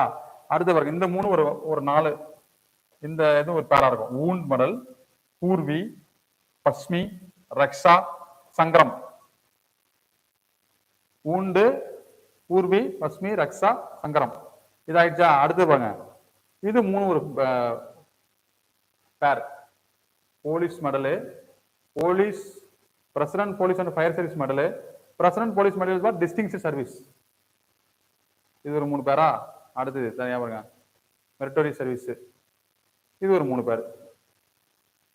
இதுல ஒரு 5 ஒரு 4 மெடலை கொடுத்துட்டு இந்த மெடல்ல கடைசியா அணியக்கூடியது எது, இல்ல ஃபர்ஸ்ட் அணியக்கூடியது எது அப்படின்னு தெரிஞ்சு வச்சுக்கணும். நீங்க கோட் வேர்டு என்ன பண்ணுங்க வச்சுங்க. ஓகேவா? ஸோ இதெல்லாம் நாளைக்கு கிளாஸ்ல நம்ம பார்ப்போம். ஏன்னா வந்து டைம் அதிகமாக போயிட்டு நம்ம டார்கெட்டை முடிச்சாகணும். ஸோ அத்தியாயம் 9 எதை பத்தி சொல்லுது அப்படின்னா குற்ற வழக்கு. ஒரு காவல்துறை அலுவலர் மீது ஒரு குற்ற வழக்கு பதிவு செய்யப்படுது. ஸோ ஒருத்தர் பிசி ஒரு எஸ்ஐ ஒருத்தவங்க மேல வழக்கு பதிவு செய்யணும், யார்கிட்ட அனுமதி வரணும். ஸோ சப்போஸ் ஒருத்தவங்க வந்து ரிமாண்ட் பண்ணிட்டாங்க, 48 மணி நேரம் ரிமாண்ட் பண்ணிட்டாங்க அப்படின்னா அவங்களுக்கு என்ன நடைமுறை. ஒருத்தர் கேஸ் கன்விக்ஷனே ஆயிடுது அப்படின்னா அவருக்கு என்ன நடைமுறை. ஒருத்தர் கேஸ் ஒரு போலீஸ் மேல கேஸ் போட்டு அந்த கேஸ் நீதிமன்றத்தில் நடத்தப்பட்டு அக்யூட்டல் ஆயிடுது, தண்டனை இல்லாம விடுதலை ஆயிடுறாரு, என்ன நடைமுறை. இதை பத்தி சொல்ற அத்தியாயம் தான் அத்தியாயம் 9. இந்த அத்தியாயத்தை பொறுத்தவரை டைரக்டா இந்த செக்ஷன் இந்த அத்தியாயம் என்னன்னு தெரிஞ்சுக்கிட்டா போதும், நீங்க தெரிஞ்சுட்டா போதும். ஸோ இருந்தாலும் உங்களுக்கு பிரீஃபா நான் என்ன சொல்றேன் உங்களுக்கு நடத்துறேன். ஓகேவா? ஃபர்ஸ்ட் பாருங்க 63. ஃபர்ஸ்ட் காவல் அலுவலர் மீது குற்ற வழக்கு ஒப்பளிப்பு அப்படின்னா யார்கிட்ட sanction, sanction to prosecute police officer. அவர் மீது அலுவல் வழிமுறையில் செய்த குற்றத்துக்காக வழக்கு தொடர்வதற்கு யார்கிட்ட அனுமதி பெறணும் அப்படின்னா காவல் கண்காணிப்பாளர். காவல் கண்காணிப்பாளர் பதவி நிலை குறையாத, இதுதான் முக்கியமானது. ஸோ ஐஜி அவங்க மேல உள்ளவங்க வாங்கலாம். So SP not the below the rank of SP அவங்கள்ட்ட என்ன பண்ணணும் பர்மிஷன் வாங்கணும். ஓகே, அப்படி சொல்ற பிஎஸ் தான் என்னது 63. இதெல்லாம் ஒரு சேஃப் கார்டு மாதிரி, நமக்கு ஒரு பாதுகாப்பு மாதிரி. அடுத்து பாருங்க பிஎஸ் 64. காவல்துறை தலைவரின் முன்னனுமதியின்றி தனிப்பட்ட முறையில, அதாவது இது என்ன சொல்லுது அப்படின்னா தனது அலுவல் வழிமுறையில, இது அப்படி என்னன்னா தனிப்பட்ட முறையில ஒரு காவல் அலுவலர் இன்னொரு காவல் அலுவலர் மீது காவல்துறை தலைவருடைய முன்னனுமதி இன்றி வழக்கு தொடர முடியாது அப்படின்னு சொல்றது பிஎஸ்ஓ 64. ஸோ பிஎஸ்ஓ 63 பொறுத்தளவுக்கு எஸ்பி, பிஎஸ்ஓ 64 பொறுத்தளவுக்கு காவல்துறை தலைவர். ஸோ பிஎஸ்ஓ 63 பொறுத்தளவுக்கு அலுவல் வழிமுறை, பிஎஸ்ஓ 64 பொறுத்தளவுக்கு தனிப்பட்ட முறை. இது மாதிரி டிஃபரன்ஸ் வச்சு படிச்சுக்கணும், அதான் ரொம்ப முக்கியமானது. அடுத்து பாருங்க சிறு குற்றங்களுக்காக காவல் சட்டத்தின் கீழ் குற்ற வழக்கு. சில டியூட்டில ஏதாச்சும் மிஸ்பிஹேவ் பண்றது, சில விஷயங்களுக்காக அவங்க மேல வந்து குற்ற வழக்கு தொடரணும் அவசியம் கிடையாது அப்படின்னு சொல்றா இந்த பிஎஸ் 65. என்ன சொல்லுது, தமிழ்நாடு மாவட்ட காவல் சட்டம் 1859 சேர்ந்த 10வது பிரிவின்படி துறை மூலம் நடவடிக்கை எடுக்க வேண்டிய சிறு குற்றங்கள் என்ன தேவையில்ல, குற்ற வழக்கு தேவையில்லை அப்படின்னு சொல்றது பிஎஸ்ஓ 65. ஓகேவா? 63, 64 65 அத்தியாயம் எதுல ஸ்டார்ட் ஆகுது பார்த்தோம் அப்படின்னா அத்தியாயம் 9 எதை பத்தி சொல்லுது அரசிதழ் பதிவு பெறாத அலுவலர்கள் நான் கெசட்டட் ஆபீசர் அவர்கள் மீது உள்ள குற்ற வழக்கீடு காவல் அலுவலருக்கு சட்ட உதவி அது எதிர் வழக்குறை தொடர்தல் இதெல்லாம் சொல்றது அவங்களுக்கு ஹெல்ப் பண்றது பண உதவி செய்யறது பப்ளிக் ப்ராசிக்யூட்டர் ஹெல்ப்பை வச்சு அனுசரி இது பண்றது சூப்பராக சொல்லியிருப்பாங்க இதுல நிறைய சொல்லியிருப்பாங்க நிறைய விஷயம் நம்ம தெரிஞ்சுக்கலாம் 63 64 65 முடிஞ்சிருச்சு அடுத்து 66 குற்றவாளி என தீர்வுக்கு உட்பட்ட பின்ன தண்டனை அந்த ஒரு காவலர் மீது வழக்கு தொடரப்பட்டு நீதிமன்றத்தில் முறையாக விசாரிக்கப்பட்டு நீதிமன்றம் ஒரு காவலரை குற்றவாளி என தீர்வுக்கு உட்பட்டா அவர் என்ன பண்ணணும் பதவி விலகல் செய்ய வேண்டியதுதான் பணியறவு அல்லது பணி நீக்கம் செய்ய வேண்டும் பணியறவு அல்லது பணி நீக்கம் செய்திடலாம் அப்படின்னு சொல்ற பிஎஸ்ஓ என்னன்னு பார்த்தோம்னா பிஎஸ்ஓ 66 தவறான நடத்தை உள்ளிட்ட குற்றம் ஒன்றிற்காக குற்றவாளி என தீர்வுக்குட்பட்டு சிறை தண்டனை விதிக்கப்பட்ட காவல் அலுவலர் என்ன பண்ணோம் காவல்துறை தலைவரின் சிறப்பு ஆணையின் பேர்ல யாருடைய சிறப்பு ஆணை காவல்துறை இதெல்லாம் வந்து இப்போ பேராகிராஃபா பார்க்கறப்ப நமக்கு தெரியாது நீங்க அண்டர்லைன் பண்ண வேண்டியதான் சிம்பிளா பிஎஸ்ஓ 66 பனிஷ்மெண்ட் ஆஃப்டர் கன்விக்ஷன் தண்டனை குற்றவாளி தீர்வுக்கு உட்பட்டு அப்படின்னா காவல்துறை தலைவருடைய சிறப்பு ஆணையின் பேர்ல என்ன பண்ணோம் அவரு வந்து இருத்தி வைக்கப்பட்டால் அன்றி அவருடைய அனுமதி சப்போஸ் அவர் வந்து சொல்றாப்புல ஓகே பணியில தொடரட்டும் அப்படின்னு சொன்னா மட்டும்தான் அவங்க வச்சிருப்பாங்க என்ன பண்ணுவாங்க ஆட்டோமேட்டிக்காவே அவர் வந்து சஸ்பென்ஸ் பண்ணதாக எடுத்துக்கொள்ளப்படும் அவ்வளவுதான் 67 குற்ற விடுதலைக்கு பின்ன நடைமுறை என்ன அப்படின்னா அவரை வந்து என்ன பண்ணுவாங்க பணிக்கு எடுத்துப்பாங்க சப்போஸ் துறை விசாரணை நடத்தணும் அப்படின்னு நடத்தணும் அதுவும் பண்ணுவாங்க ஸோ கேஸ் வந்து கோர்ட்ல கன்விக்ஷன் அக்யூட்டல் ஆயிட்டு அதனால அவரை வந்து ஒன்றும் பண்ண வேணாம் அப்படின்னு நினைக்க மாட்டாங்க பணிக்கு எடுத்துப்பாங்க எடுத்து துறை ரீதியான நடவடிக்கை என்ன பண்ணுவாங்க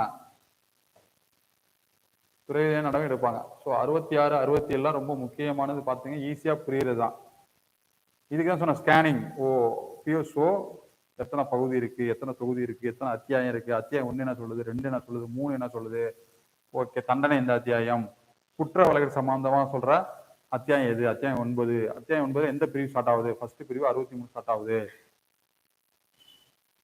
ஃபர்ஸ்ட் பிரிவு எந்த பிரிவு ஸ்டார்ட் ஆகுது 63 ஸ்டார்ட் ஆகுது 63 என்னது அலுவல் வழி 64 என்னது தனிப்பட்ட முறையில 65 என்னது சிறு குற்றங்கள் 66 என்னது குற்ற விடுதலைக்கு 66 குற்றவாளி என தீர்க்கப்பட்ட பின்னர் என்ன நடைமுறை 67 குற்ற விடுதலைக்கு பின்னர் நடைமுறை அப்படின்னு ஞாபகம் வச்சுட்டோம்னா மறக்கவே என்னாவது மறக்காது ஓகேவா அடுத்து பாருங்க குற்றவியல் குற்றச்சாட்டுகளிலும் உரிமையாளர்களும் காவல் அலுவலர்களை என்ன பண்றது பாதுகாக்கிறது சப்போஸ் காவல் அலுவலர்கள் நல்ல எண்ணத்துடன் செயல்படுறதா நமக்கு தெரியுது அப்ப அவங்க மீது வழக்கு தொடர்ந்துச்சுன்னா எதிர்வாதத்தை ஏற்றுக்கொள்ள அரசினர் என்ன பண்ணணும் தங்களை கட்டுப்படுத்திக் கொள்ள மாட்டார்கள் எதிர்வாதத்தை என்ன பண்ணணும் இதெல்லாம் எப்போ அப்படின்னா சப்போஸ் பிரைவேட் கேஸ் போடுறாங்க அப்படின்னா இப்போ பிரைவேட் கேஸ் போடலாம் ஒருத்தலாம் அடிச்சுட்டாங்க அப்படின்னா பிரைவேட் கேஸ் போடலாம் ஹியூமன் ரைட்ஸ் கேஸ் போடலாம் இந்த டைம்ல ஹியூமன் ரைட்ஸ் கேஸ்ல வந்து உதவி பண்ண மாட்டாங்க பிரைவேட் கேஸ்ல பாத்தீங்கன்னா பப்ளிக் ப்ராசிக்யூட்டர் இருப்பாரு அவர்கிட்ட போயிட்டு அந்த ஒரு இன்ஸ்பெக்டர் எஸ்ஐ மேலே பிரைவேட் கேஸ் போட்டாங்கன்னா அந்த நபர் மீது என்னென்ன வழக்குகள் இருக்கு ப்ரீவியஸ் கேஸ் என்ன இருக்கு அப்படின்னு நம்ம கொடுத்தோம் அப்படின்னா அந்த கேஸை டிஸ்மிஸ் பண்ணிடுவாங்க அதுதான் சொல்லியிருக்காங்க அவர்களது எதிர்வாதத்தை ஏற்றுக்கொள்ள அரசினர் தங்களை என்ன பண்ண விடாது கட்டுப்படுத்திக் கொள்ள மாட்டார்கள் அரசினை எதிர்வாதம் செய்ய மறுப்பில் சம்பந்தப்பட்ட அலுவலர் சொந்த செலவு என்ன பண்ணலாம் சப்போஸ் கவர்மெண்டே தெரியுது இது மேல குற்றங்கள் இருக்கு அப்படின்னு சொன்னா அவங்க நம்ம பாதிக்கப்பட்ட போலீஸ் அவங்க பர்சனலா அவங்க சொந்த செலவுல என்ன பண்ணலாம் நடவடிக்கை எடுத்துக்கலாம் ஓகேவா சப்போஸ் நீதிமன்ற தீர்ப்பு அவர் சாதகமா இருந்தா அவர் எவ்வளவு செலவு பண்ணிடுவாரோ கிளைம் பண்ணிக்கலாம் காம்பன்சேஷன் சொல்றோம்ல கிளைம் பண்ணிக்கலாம் இதான் சொல்ற பிஎஸ்ஓ என்னது 68 இது வந்து பெருசா தேவை கிடையாது படிச்சீங்க ரெட் லைன்ல உங்களுக்கு நோட்ஸ் கொடுத்துருவோம் நீங்க என்ன பண்ணுங்க படிச்சீங்க ஸோ இது என்னன்னா ஒரு போலீஸ் மேல ஏதாச்சும் வழக்குகள் போடப்படுது பதிவு செய்யப்படுது அப்படின்னா குற்றப்புலனாய்வுத்துறை இருக்காங்களா சிஐடி அவங்க என்ன பண்ணணும் சென்னை மாநகர வேலை செஞ்சவங்களா இருந்தா அங்க சொல்லணும் எஸ்பி போலீஸா இருக்காங்க அப்படின்னா டிஸ்ட்ரிக்ட்ல எஸ்பி சொல்லணும் இதான் சொல்லிருக்காங்க 69 பாருங்க இது ரொம்ப சூப்பரான செக்ஷன் என்ன அப்படின்னா சும்மாவே வழக்கு போட்டுட்டு இருப்பாங்க ஒரு இன்ஸ்பெக்டர் கரவங்க காட்டி அந்த இன்ஸ்பெக்டர் மேலே வழக்கு போட்டுட்டு சில பேர் பிடிக்காதவங்க அரசாங்க பணியாளர்கள் சரியாக கடமையாற்றுகையில அவர்களை கலவரப்படுத்தி தரங்கல் செய்யும் பொருட்டு அவர்கள் மீது லஞ்சம் வாங்கினதாக பொய்யாக தீயம் எண்ணமுள்ள குற்றச்சாட்டுகள் அடிக்கடி செய்யப்படுது. அந்த குற்றச்சாட்டுல இருந்து பணியாளர்களை பாதுகாக்கும் பொருட்டு அவங்களுக்கு இந்த குற்றச்சாட்டுபவர்கள் மீது வன்மையான நடவடிக்கை எடுப்பதற்காக என்ன பண்ணுவாங்களாம், ஒரு அரசாங்க பணியாளர் மீது குற்றச்சாட்டுகள் பொய்யான என்று தீய கருத்துகள் என்று நம்புவதற்கு நல்ல காரணம் இருக்கையில் அவைகளை செய்வதன் மீது சட்டப்படி என்ன பண்ணுமா நடவடிக்கை எடுக்கலாமா? புரியுதா உங்களுக்கு? சில பிரைவேட் கேஸ் எல்லாம் போட்டுட்டே இருப்பாங்க. சில பேர் நிறைய பேர் போட்டுட்டே இருக்கப்ப ரீசெண்டா பாத்தீங்கன்னா ஹைகோர்ட் என்ன பண்ணாங்க, ஒரு பெட்டிஷன் போட்டு இருந்தாரு. அந்த பெட்டிஷன் போட்டவர் என்ன சொல்லிட்டாரு அப்படின்னா, நீ ஃபர்ஸ்ட் ஒரு 50,000 பணம் கட்டிடணும் கோர்ட்ல. சப்போஸ் அந்த அவர் போட்ட வழக்கு உண்மையாவே சரியான வழக்கா இருந்தது அப்படின்னா அந்த 50,000 அவருக்கு ரிட்டர்ன். அவர் பொய்யான வழக்கு பதிவு பண்ணிட்டாரு, வேணும்னே வழக்கு போட்டிருக்காரு அப்படின்னா அந்த 50,000 கவர்மெண்ட் அரசுக்கு சேர்ந்து சொன்னா அப்படியே ஸ்டாப் ஆயிட்டாப்ல. இது மாதிரி நிறைய பொதுநல வழக்குகள் பதிவு செய்யப்படும். இப்போ டிராபிக் ராமசாமி எல்லாம் கேள்விப்பட்டிருப்பீங்க. அதே மாதிரி நிறைய பேர் சும்மா வழக்கு பதிவு பண்ணுவாங்க. இது வந்து நீதிமன்ற நேரத்தை வீணடிக்கிறது அப்படின்னு சொல்லிட்டு இனிஷியலா நீங்க 50,000 நீங்க வந்து இன்வெஸ்ட்மெண்ட் பண்ணி, அதாவது டெபாசிட் பண்ணணும். சப்போஸ் நீங்க கொடுத்த வழக்கு பொய்யான வழக்கா இருக்கு அப்படின்னா அந்த 50,000 கோர்ட்டுக்கு அப்படின்னா யார் வழக்கு பதிவு பண்ணுவா? அடுத்து பாருங்க 70 குற்றவியல் குற்றச்சாட்டுகள் நடத்த அரசாங்க குற்ற விசாரணை வழக்கு தவிர மற்ற வழக்குகளின் கட்டணங்கள். அதான் என்ன சொல்றாங்க அப்படின்னா, சப்போஸ் ஒரு காவலர் அளவு மீது வழக்குகள் பதிவு செய்யப்பட்டு காவல்துறை தலைவர், காவல் கண்காணிப்பாளர் இவருடன் அனுமதி பெற்று அவர் மீது வழக்குகள் பதிவு செய்யப்பட்டு நீதிமன்றத்துல வழக்குகள் நடந்து கொண்டிருக்கும் பொழுது அந்த வழக்கை நடத்துவதற்காக அந்த காவலருக்கு என்ன பண்ணுவாங்க, அரசே என்ன பண்ணும் அப்படின்னா ஏபிபி பிபி அவங்க எல்லாம் என்ன பண்ணுவாங்க, டெபிட் பண்ணிருப்பாங்க. அவங்களே டெபிட் பண்ண முடியல, வழக்குகள் வந்து பர்சனலா அந்த காவலர் வந்து அட்வொகேட் வச்சு நடத்துறாங்க அப்படின்னா அதற்கு மற்ற வழக்கறிஞருக்கு கட்டணங்கள் யாரு கொடுக்கும் அப்படின்னா கவர்மெண்ட் கொடுக்கறது வாய்ப்புகள் இருக்கு. அந்த கட்டணங்கள் என்ன அப்படின்னா அந்த ஏபிபிக்கு என்ன கட்டணங்கள் கொடுப்பாங்களோ அப்படின்னா அதே கட்டணம் கொடுக்கணும். இப்போ பிரைவேட் அட்வொகேட்ல போய் பாக்குறப்ப பார்த்தோம்னா அமௌண்ட் அதிகமாக கேட்பாங்க. அந்த அமௌண்ட் வந்து கவர்மெண்ட் கொடுக்க இதெல்லாம் பார்த்து 4 வந்து 35 தான். இந்த காலத்துல யாரும் வரமாட்டாங்க. உச்சபட்ச கட்டணம் 50 தான். ஓகேவா? இது தாண்டிலாம் போனிச்சு அப்படின்னா கவர்மெண்ட் என்ன பண்ண மாட்டாங்க, கொடுக்க மாட்டாங்க. அரசாங்க செலவில் காவல் அலுவலர்கள் உரிமையல் வழக்குகளை அல்லது குற்ற வழக்குகளை தொடர்தல் விதிகள் எப்படி வந்து பண்ணணும், உரிமையல் வழக்குகள் குற்றவியல் வழக்குகளை தொடர்வது, ஒவ்வொரு வழக்கிலும் என்ன பண்ணணும், அரசாங்க ஒப்பளிப்பு என்ன பண்ணுவான் பெறணுமா. இவன் நம்மளுக்கு கண்டெம்ட் பெட்டிஷன் எல்லாம் போடலாம். ஸோ கண்டெம்ட் பெட்டிஷன் அப்படிங்கிறது என்ன அப்படின்னா நீதிமன்ற அவமதிப்பு வழக்கு. சில காரணத்துல நம்மளும் வந்து பெட்டிஷன் போடணும், ஆனா யாருமே பண்றது கிடையாதுலாம். இப்போ பர்மிஷன் வாங்கி எது பண்றது, நம்ம காவல்துறையை பொறுத்தளவுக்கு நிறைய நம்ம வந்து வகுப்புல வந்து சொல்ல முடியாது. புரிஞ்சுச்சா உங்களுக்கு? நீங்களே உங்களே போலீஸ்ல இருந்து எதுக்கு எஸ்ஐயா படிங்க அப்படின்னா எஸ்ஐயா இருந்தாதான் ஓரளவுக்காச்சும் நம்ம வந்து கட்டுப்பாடு வந்து ரொம்ப குறைவா இருக்கும். நம்ம போலீஸாவே இருந்தோம் அப்படின்னா நமக்கு தெரியும் எல்லாருமே நம்ம வந்து டாமினேட் பண்ணுவாங்க. அது வந்து சில விஷயங்கள் வந்து அப்படிதான். டாமினேஷன் அப்படிங்கிறது வந்து நம்ம வெளியே வர்றதுக்கு ஃபர்ஸ்ட் நம்ம எஸ்ஐ ஆகும். அதுக்கு நம்ம நல்லா படிக்கணும். ஸோ பிஎஸ்ஓ 71 அரசாங்க சேவையில் காவல் அலுவலர்கள் உரிமையல் வழக்குல வந்து ஒப்பளிப்பு செய்யுது. அடுத்து பாருங்க, இதுவும் அதே தான். இது ஒன்றும் பெருசாலாம் கிடையாது. 72 பெருசா கிடையாது. 73 74 நீங்க என்ன பண்ணுங்க, இது பாருங்க 74 பாருங்களேன். காவல் அலுவலருக்கு விளைவித்த துன்பம் பொருட்டு ஊழிய இழப்பிற்கு பொதுமக்களுக்கு எதிராக கோரப்படும் உரிமைகள். இது என்ன அப்படின்னா, இப்போ சில டயத்துல ஸ்ட்ரைக் நடக்கும்.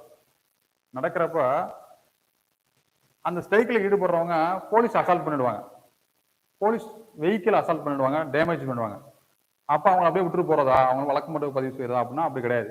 என்ன பண்ணலாம் அப்படின்னா claims for loss of service against members of the public for the injury caused by them to police officers அப்படின்னா என்ன அப்படின்னா, பொதுமக்கள்ல ஒருவர் அவருடைய அசட்டை காரணமாக காவல் அலுவலர்கள் பணிபுரியும் போது அல்லது ஓய்வில் இருக்கும் பொழுது அவருக்கு ஏதாவது காயத்தை ஏற்படுத்தி அந்த காயத்தை தன்னுடைய மேல்நிலை அதிகாரி மூலமா காவல்துறை இயக்குநருக்கு உடனடியாக அறிக்கை செய்யணும். அந்த காயத்துக்கு பொறுப்பாளியா இருக்கிற குற்றச்சாட்டப்பட்டுள்ள கட்சியினர் மீது என்ன பண்ணணுமா, ஊழிய நஷ்டத்துக்காக ஒரு உரிமைவாதம் என்ன பண்ணணும் தொடர்வது பற்றிய பிரச்சனையை அரசாங்கம் ஒவ்வொரு விஷயத்திலும் தங்களுடைய ஆலோசனை கலந்தாலோசித்து என்ன பண்ணுமா தீர்மானிக்கும். இதுதான் இந்த அத்தியாயத்துல உள்ள கடைசி செக்ஷன், 9வது அத்தியாயத்தில் உள்ள கடைசி செக்ஷன் பிஎஸ்ஓ 74. இந்த பிஎஸ்ஓ 74 என்ன சொல்லுது அப்படின்னா, நம்ம வழக்கு போடலாம் யாரு மேல, ஒரு கட்சிக்காரன் வந்து போராட்டம் பண்றான், போராட்டம் பண்றப்ப ஏதாச்சும் பிரச்சனை ஆகுது அப்படின்னா, அடிச்சு போட்டான், வண்டி வேன் உடஞ்சிட்டு அப்படின்னா அவன் மேல வழக்கு தொடர்ந்தோம் அப்படின்னா அடுத்தடுத்த போராட்டம்லாம் என்ன பண்ண மாட்டான் போலீஸ் வாகனங்களை வந்து சேதப்படுத்தப்படும். புரிஞ்சா? போலீஸ் அடிக்க மாட்டாங்க. PSO 74. ஓகேவா? அடுத்து பாருங்க, அத்தியாயம் 10 போடுறது யாருக்கு 10 போடுவாங்க? அடிபட்டவங்களுக்கு. இப்போ யாருக்கு அடிபடுது? பனிஷ்மெண்ட், தண்டனை. அத்தியாயம் 10 என்ன சொல்லுது அப்படின்னா பனிஷ்மெண்ட். அரசியல் பதிவு பெறாத அலுவலர்களை தண்டித்தல், அவருடைய மேல்முறையீடு. பனிஷ்மெண்ட் கொடுக்கறது, அவங்க எப்படி மேல்முறையீடு பண்றது, இதை பத்தி சொல்றதுதான் அத்தியாயம் 10. எந்த பீரியட் ஸ்டார்ட் ஆகுது அப்படின்னா 75 பீரியட் 75 ஸ்டார்ட் ஆகுது. ஓகேவா? ஃபர்ஸ்ட் என்னது? தொகுதி 4ல அச்சிடப்பட்டிருக்கு. எதுல? ஒழுங்குமுறை மற்றும் மேல்முறையீடு விதிகள் தமிழ்நாடு பணியாளர் நடைமுறை நூல் தொகுதி 4ல சார்நிலை பணியாளருடைய தொகுதிக்காக அவங்களை எப்படி பனிஷ்மெண்ட் பண்ணணும் அப்படின்னு சொல்லிட்டு இந்த இதுல சொல்லியிருக்கு. அதுக்கு பொதுவான மேஜரான ஒரு ரூல்ஸ் என்ன சொல்றாங்க அப்படின்னா, யாரையும் பனிஷ்மெண்ட் பண்றதுக்கு முன்னாடி அவங்களுக்கு போதுமான வாய்ப்புகள் கொடுத்து, அதுதான் மெமோ இஷ்யூ பண்ணுவாங்க. மெமோ இஷ்யூ பண்ணி அவங்கள்ட்ட இருந்து வாதத்தை கேட்டுட்டு அவங்க மேல என்ன பண்ணுவாங்க? ஒழுங்குமுறை நடவடிக்கை எடுப்பாங்க அப்படின்னு சொல்லிட்டு PSO 75. ஸோ ஃபர்ஸ்ட் பாருங்க, என்னென்ன பனிஷ்மெண்ட்லாம் பண்ணலாம்? கீழ்படிநிலைக்கு இறக்கலாம், சஸ்பென்ஷன் பண்ணலாம், கண்டனம் தெரிவிக்கலாம், கடிந்துரைக்கலாம், பிளாக் மார்க் பண்ணலாம். இப்போ கொஸ்டின்ஸ் எல்லாம் எப்படி வரும்? இப்போ பிளாக் மார்க் யாருக்கு எலிஜிபிள், சென்சர் அப்படின்னா என்ன, இதை பத்தி சொல்ற PSO என்ன, இந்த இதுல இருந்து நிறைய செக்ஷன் வந்திருக்கு. ஓகேவா? கிட்டத்தட்ட 4 செக்ஷன் வந்து இந்த செக்ஷன்ல இருந்து எக்ஸாமுக்கு வந்திருக்கு. அப்ப இது ரொம்பவும் முக்கியமானது. ரிவார்ட்ஸ் அண்ட் வெகுமதி, இது ரொம்ப ரொம்ப முக்கியமானது. திரும்ப திரும்ப படிங்க, ஞாபகம் வச்சுங்க. 58 என்ன சொல்லுது, 58(1) என்ன சொல்லுது, 58(2) என்ன சொல்லுது, பண வெகுமதி யாருக்கு, பாராட்டு கடிதம் யாருக்கு, தனிப்பட்ட சான்றுகள் யார் யார் கொடுக்கலாம், அது எந்தெந்த அரசியல் வெளியிடலாம், அதெல்லாம் பத்தி பார்த்து தெரிஞ்சு வச்சுக்கணும். திரும்ப திரும்ப படிக்கணும். ஃபர்ஸ்ட் பாருங்க,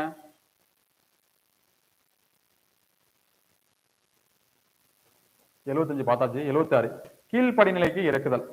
ரொம்ப முக்கியமான பெரிய பெரிய அஃபென்ஸ், வேற வழியே கிடையாது அப்படின்னா என்ன பண்ணுவாங்க அப்படின்னா ரெடக்ஷன் டு லோயர் ரேங்க். அப்படின்னா ஸோ ஒரு HCA இருக்காரு அப்படின்னா அவரை வந்து கிரேட் 1 மாத்திருவாங்க. ஒரு கிரேட் 1 இருக்காங்க அப்படின்னா கிரேட் 2 மாத்திருவாங்க. SSA இருக்காங்க அப்படின்னா HCA மாத்துருவாங்க. இன்ஸ்பெக்டரையும் SIயா மாத்தலாம். ஆனா டைரக்ட் SIயை HCA மாத்த முடியாது. ஸோ டைரக்ட் ரெக்ரூட்மெண்டா வந்தவங்கள ரெடக்ஷன் டு லோயர் ரேங்க் என்ன பண்ண முடியாது, பதவி குறைப்பு செய்ய முடியாது. இதை பத்தி சொல்றதுதான் PSO 76. இதுல படிச்சு பார்த்தீங்கன்னா கொடுத்துருப்பாங்க. அடுத்து பாருங்க, 77 நிலை பெயரியல் இல்லாத அலுவலர்களை தண்டிக்கிறது.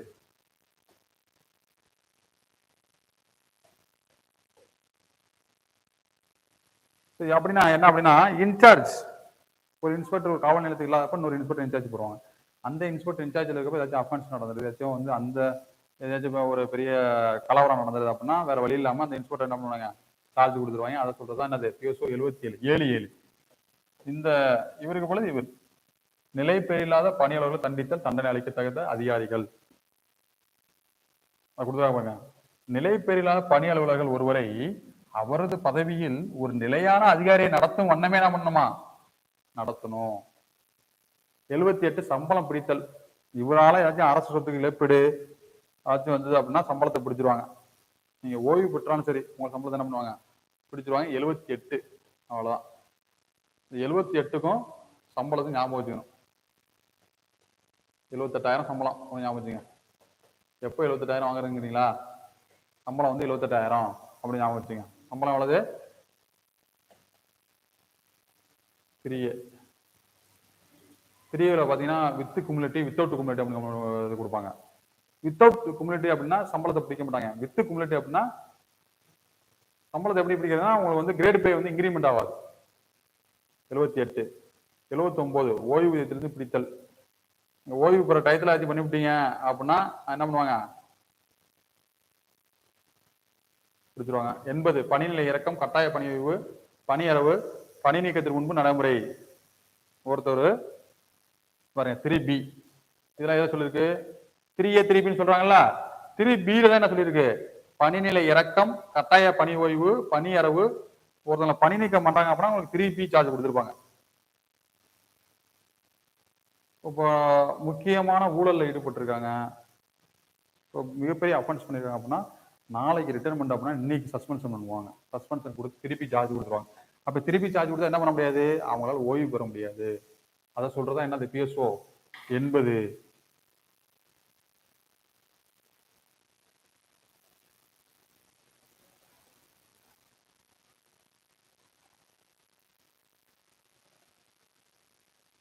அவ்வளவுதான். புரிஞ்சுச்சா? 81 குற்றவியல் ஒழுங்கினத்துக்கு உட்பட்ட அரசாங்க பணியாளர் மீது காவல்துறை நடவடிக்கைகள் குற்ற வழக்கம் தொடரலாம். அப்படின்னா என்ன அப்படின்னா, ஃபர்ஸ்ட் என்ன சொல்லியிருந்தாங்க அப்படின்னா, சில சிறிய குற்றங்களுக்கு வந்து காவல்துறை வழக்கு வந்து தேவையில்லை. ஆனா சில முக்கியமான சம்பவத்தப்ப என்ன பண்ணுவாங்க அப்படின்னா, அவங்கள எஃப்ஐஆர் போட்டிருப்பாங்க, அவங்களுக்கு சார்ஜும் கொடுத்துருப்பாங்க. குற்றவியல் ஒழுங்கினத்துக்கு உட்பட்ட அரசாங்க பணி மீது காவல்துறை நடவடிக்கையும் பண்ணியிருப்பாங்க, கிரிமினல் கேஸ் என்ன பண்ணிருப்பாங்க பண்ணலாம் அப்படின்னு சொல்ற பிஎஸ்ஓ 81. 82 ஒரு விசாரணையில ஆஜராக தவறுதல், ஓஇ அப்படின்னு சொல்லுவாங்க. அப்படின்னா என்கொயரி வைக்கிறது. இப்போ என்கொயரி அப்படின்னா டிஎஸ்பி அண்ட் அப்படின்னா ஒரு மேக்ஸிமம் ஏடிஎஸ்பி தான் என்ன பண்ணுவாங்க, என்கொயரி நியமிப்பாங்க. சப்போஸ் அவர் விசாரணைக்கு ஆஜராக தவறல அப்படின்னா ஒரு சம்மன், அந்த சப்போஸ் அவர் முகவரி மாற்றம் ஒருத்தவங்க சார்ஜ் கொடுத்துட்டாங்க, சஸ்பென்ஷன் பண்ணிருக்காங்க அப்படின்னா அவங்க அந்த டிஸ்ட்ரிக்ட் எல்லைக்குள்ள தான் இருக்கணும். சப்போஸ் அவர் டிஸ்ட்ரிக்ட்ல இடத்த மாற்றாரு அப்படின்னா முகவரி மாற்றத்தை பத்தி தகவல் கொடுக்கணும். சப்போஸ் அவரால் வர முடியல அப்படின்னா, அவர் வேணுக்குனே தன்னை மறைச்சுக்கிறார் அப்படின்னா ஒரு சம்மன் எப்படி சார்வ் பண்ணுவாங்க, அந்த வழிமுறைகள்லாம். எந்த வழிமுறைகளை, அவருக்கு ஏதேனும் தகவலை சார்வ் செய்யும் பொழுது கீழ்கண்ட நடைமுறை பின்பற்றலாம். ஒப்புகையின் கீழ்கையர்கள் கொடுக்குறது, அவர்கிட்ட நிறைய கொடுக்குறது அக்னாலஜ்மெண்ட். அவர்கிட்ட கொடுக்கல அப்படின்னா அவங்க வீட்டுல தங்கியிருக்கிற உறுப்பினர்கிட்ட கொடுக்கறது, பதிவு போஸ்ட், சம்பளம் வாங்குற இடத்த இது பண்றது, எங்காச்சும் எல்லாருக்கும் தெரிய இடத்த ஒட்டி வைக்கிறது, இப்படிலாம் பண்ணிடுவாங்க. இப்படிலாம் பண்ணலாம் எப்ப அவர் வந்து ஒரு விசாரணைக்கு ஆஜராம தவறும் பொழுது. 83 being heard in person procedure, நேர்முக கட்டல் நடைமுறை. எல்லா நேர்முக கட்டல் நடைமுறை அப்படின்னா ஒருத்தவங்களுக்கு வந்து ஒரு சார்ஜ் கொடுக்குறாங்க அப்படின்னா அவர் வந்து உரிய ஆவணங்களை வந்து நேரடியாக வந்து சமர்ப்பிக்க சொல்லலாம், அவர் நேரடியாக கூட்டி விசாரிக்கலாம், இதெல்லாம் பண்ணி ஒரு முடிவுக்கு வரலாம் அப்படின்னு சொல்ற பிஎஸ்ஓ தான் 83. ஓகேவா? இதெல்லாம் வந்து கேட்க மாட்டாங்க. இது பாருங்க, இதுல ரொம்ப முக்கியமானது இந்த பிஎஸ்ஓ 84. என்ன 84 அப்படின்னா, அவர் மீது சார்ஜ் இருக்கிறப்ப அவரை ஓய்வு பெறுவது தடை செய்யப்பட்டிருக்கு, அவ்வளவுதான். இதை பத்தி சொல்றது இந்த பாருங்க, ஓய்வு பெறும்படி கட்டளையோ அனுமதிக்க கூடாது அப்படின்னு சொல்ற பிஎஸ்ஓ 84. அது மட்டும் படிச்சா போதும். பிஎஸ்ஓ 85 இன்ஸ்பெக்டர், அவங்கள பணியிட நீக்கம் செய்யறது, கட்டாய ஓய்வு பெற செய்யறது, பணிநிலை இறக்கம் செய்யறது, இதை பத்தி சொல்ற பிஎஸ்ஓ 85. 86 என்ன சொல்லுது அப்படின்னா, ஒருத்தவங்க சார்ஜ் வாங்குறாங்க அப்படின்னா அவங்க சார்ஜ் வாங்கின டாக்குமெண்ட்ஸ் எல்லாம் அவங்க பனிஷ்மெண்ட் ரோல்னு ஒன்று இருக்கும், அதுல என்ன பண்ணுவாங்க சேர்த்துருவாங்க, அவ்வளவுதான். அதுல என்னென்ன இருக்கும், எது தரப்போட சாட்சி வர இருக்கு, அரசு தரப்பு ஆவணங்கள், எது தரப்பு ஆவணங்கள் எல்லாம் இருக்கும்.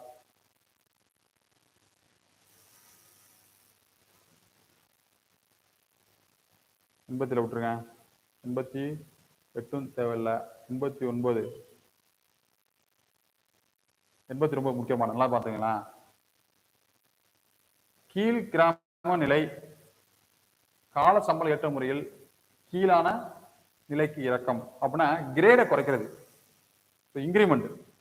So reduction to lower grade or post lower stage in the time of scale. அந்த கிரேடு பே வந்து வித் குமுலேட்டிவ் வித்தவுட் குமுலேட்டிவ் சொல்றோம்ல, அந்த வித் குமுலேட்டிவ் எவ்வளவு நாளைக்கு, 6 மந்த்தா, 2 இயர்ஸா, 1 இயரா அப்படின்னு சொல்லிட்டு பிக்ஸ் பண்றது. அதை பிக்ஸ் பண்றதுதான் பிஎஸ்ஓ 89. சிம்பிளா ஞாபகம் வச்சுக்கோங்க, 90 சஸ்பென்ஷன், அவ்வளவுதான், நமக்கே தெரியும். இதுல வந்து 3B தான் சொல்லியிருப்பாங்க சஸ்பென்ஷன் வந்து எந்த இதுக்கெல்லாம் பண்ணுவாங்க அப்படின்னு சொல்லியிருப்பாங்க. ஞாபகம் வச்சு 90 என்னது சஸ்பென்ஷன், இது கேட்டுருக்காங்க நம்ம 2023 எஸ் எக்ஸாம்ல கேட்டுருக்காங்க. 91 வசைகள் அப்படின்னு சொல்லிட்டு ஒரு தண்டனை பேர் என்னன்னா வசைகள் அல்லது ரிப்ரீட்மெண்ட்ஸ். இது என்ன அப்படின்னா, உதவி ஆய்வாளர் படிநிலைக்கு மேற்பட்ட சார்நிலை காவலர்களுக்கு வசை என்ன பண்ணலாம்னா ஒரு தண்டனையை விதிக்கலாம். என்ன சொல்லணும் புரியுங்களா? எஸ்ஐ டு கீழே உள்ள பிசிக்கு இந்த வசைகள் அப்படின்னு தண்டனை கொடுக்கலாம். இந்த வசையானது கண்டனத்தை விட 2 தண்டனை இருக்கு, நல்லா தெரிஞ்சுங்க. வசைகள் அப்படின்னா 91, சஸ்பென்ஷன் அப்படின்னா 90, ரிப்ரிமெண்ட்ஸ் அல்லது வசைகள். இன்னொன்று இருக்கு சென்சூர் அல்லது கண்டனம். இந்த கண்டனத்தை விட வசை வந்து ஒரு குறைவான ஆஃபென்ஸ் தான். இது கூற்று காரணமாக இருக்கலாம். கண்டனத்தை விட வசையானது ஒரு குறைந்த தண்டனை. சில செக்ஷன்லாம் ஸ்கிப் பண்ணியிருப்போம், அதெல்லாம் நம்ம படிக்கணும் அவசியம் கிடையாது, அதெல்லாம் கேட்க மாட்டாங்க. இதெல்லாம் ரொம்ப முக்கியமானது. ஃபர்ஸ்ட் பார்த்தோம் அப்படின்னா உதவியாளர் படிநிலை, அதற்கு மேற்பட்ட படிநிலை கொண்ட சார்நிலை காவல் அலுவலர்களுக்கு வசையை என்ன பண்ணலாம், ஒரு தண்டனையா விதிக்கலாம். இது யாரு விதிக்கக்கூடிய மிக குறைந்த படிநிலை, யாருல இருந்து விதிக்கலாம்? டிஎஸ்பி, ஏஎஸ்பி, அவருக்கு நிறைய அவங்க வந்து பனிஷ்மெண்ட் கொடுக்கலாம். இந்த வசை அப்படிங்கிறது கண்டனத்தை விட ஒரு குறைந்த தண்டனை. ஸோ கண்டனத்துக்கு தகுதியற்றதா இருக்கிறப்ப வசை அப்படிங்கிற பனிஷ்மெண்ட் 3A கொடுக்குறாங்களா, அதான் வசைன்னு சொல்றாங்க. 3A charge. கண்டனம் அப்படிங்கிறது பாருங்க, நியாயமான வாய்ப்பை கொடுக்கணும் அவருக்கு. இது ஒரு மேல்முறையீடு செய்யத்தக்க தண்டனை தான். வாய்மொழி விசாரணை என்ன பண்ணலாம், தேவையில்லை, கூப்பிட்டு வச்சு விசாரிக்க தான் கிடையாது. மெமோ கொடுப்பாங்க, அதுக்கு ரிப்ளை கொடுக்கணும், சார்ஜ் கொடுத்துருவாங்க, அவ்வளவுதான். இதுதான் வசை. இதை பத்தி சொல்ற பேர் சொன்னது 91, 90, 91 ரொம்ப முக்கியமான, 92 கண்டனம். இது மூணுமே 90, 91, 92. இது வந்து நம்ம 2023 பொறுத்துகளை கேட்ட கேள்வி. சென்சூர் அப்படிங்கிறது வசையை விட கொஞ்சம் பவர்ஃபுல்லான ஒரு பனிஷ்மெண்ட் தான், அவ்வளவுதான். அடுத்து பாருங்க பிளாக் மார்க். ஃபர்ஸ்ட் சஸ்பென்ஷன், ரிப்ரிட்மெண்ட்ஸ், வசை, கண்டனம், பிளாக் மார்க். இந்த பிளாக் மார்க்கை பொறுத்தளவுக்கு எந்த பிஎஸ்ஓ பிளாக் மார்க் பத்தி சொல்லுது அப்படின்னு கேட்பாங்க. பிஎஸ்ஓ 93.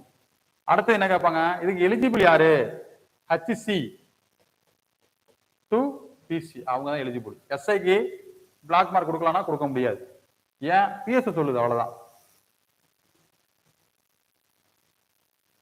காவலர் மற்றும் அந்த படிநிலைக்கு கீழ் உள்ள அனைத்து காவலர்களும் ஹச்சிசில ஞாபகம் வச்சுங்க, ஹச்சி டு பிசி, அவ்வளவுதான், அது போதும்.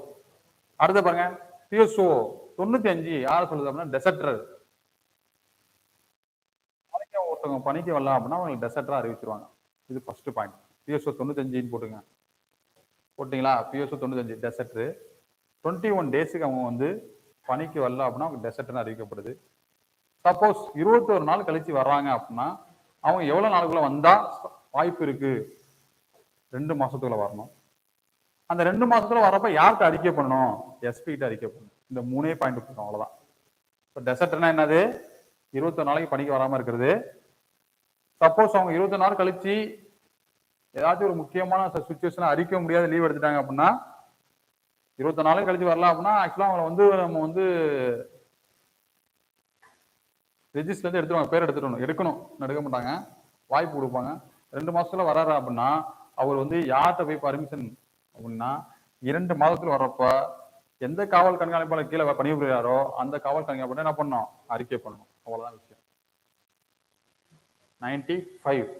அடுத்து பாருங்க 20 நாள் வரைக்கும் ஒருத்தர் வேலைக்கு வராம இருக்காரு, விடிப்பின்றி வராமை, எந்த ஒரு பர்மிஷன் இல்லாம 21 நாள்ல டெசர்ட் ஆயிடுவாப்ல. 20 நாள் வரைக்கும் வராம இருக்காரு அப்படின்னா அவருக்கு வர லீவை வந்து வித்தவுட் பே, பணமே இல்லாம, ஊதியத்துடன் விடுப்பு ஏற்கத்தக்கதா இருந்தாலும் கூட 85B படி ஊதியம் இல்லாத விடுப்பு என்ன பண்ணலாமா? அளிக்கலாம். ஓகேவா? அடுத்து பாருங்க பிஎஸ்ஓ 97 டெஃபர்ட் பனிஷ்மெண்ட். அப்படின்னா ஒருத்தர் பனிஷ்மெண்ட் கொடுக்குறாங்க, பனிஷ்மெண்ட் கொடுக்குறப்ப ஒரு ப்ரீவியஸ் பர்சனல் ஃபைல பாக்குறப்ப அவர் நல்ல எண்ணத்தோட நல்லா இருந்திருக்காப்புல, எந்த பனிஷ்மெண்டே வாங்கல, ரிவார்ட்ஸ் நிறைய வாங்கியிருக்காரு அப்படின்னா அவருடைய பனிஷ்மெண்ட் என்ன பண்ணாம தள்ளி வைக்கலாம்.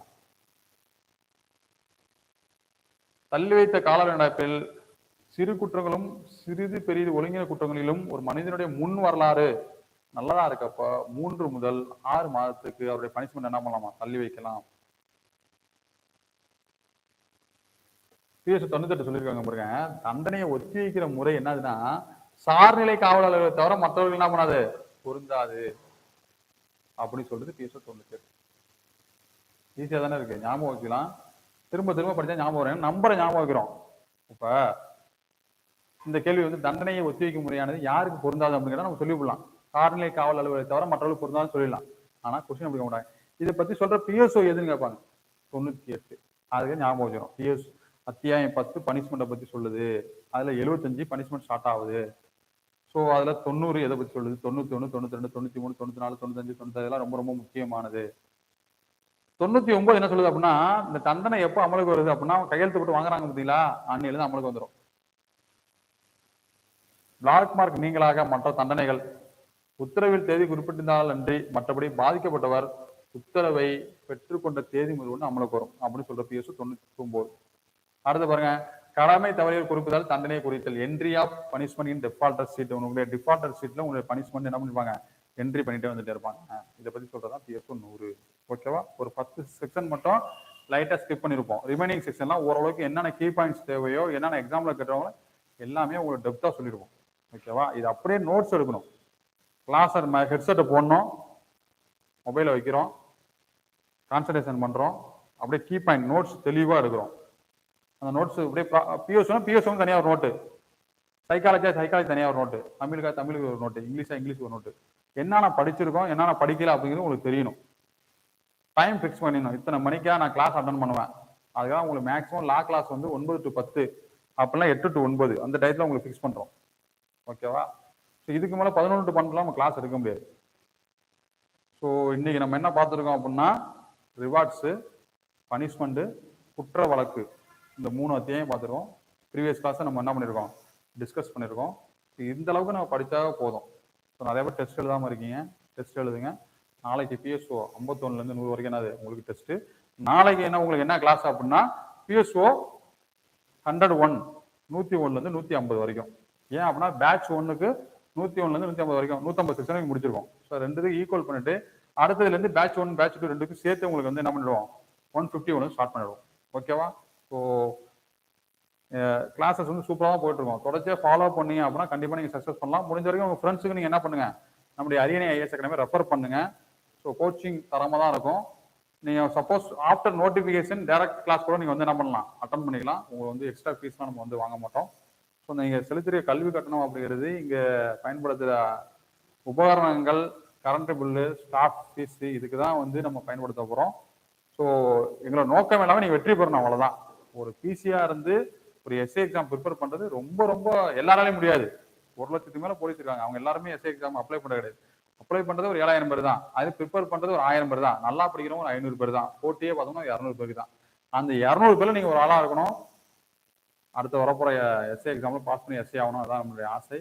ஸோ அதனால் கொஞ்சம் கோஆப்ரேட் பண்ணுங்க, டெஸ்ட் எழுதுங்க. இன்னைக்கு எழுத முடியல நாளைக்கு எழுதிருங்க.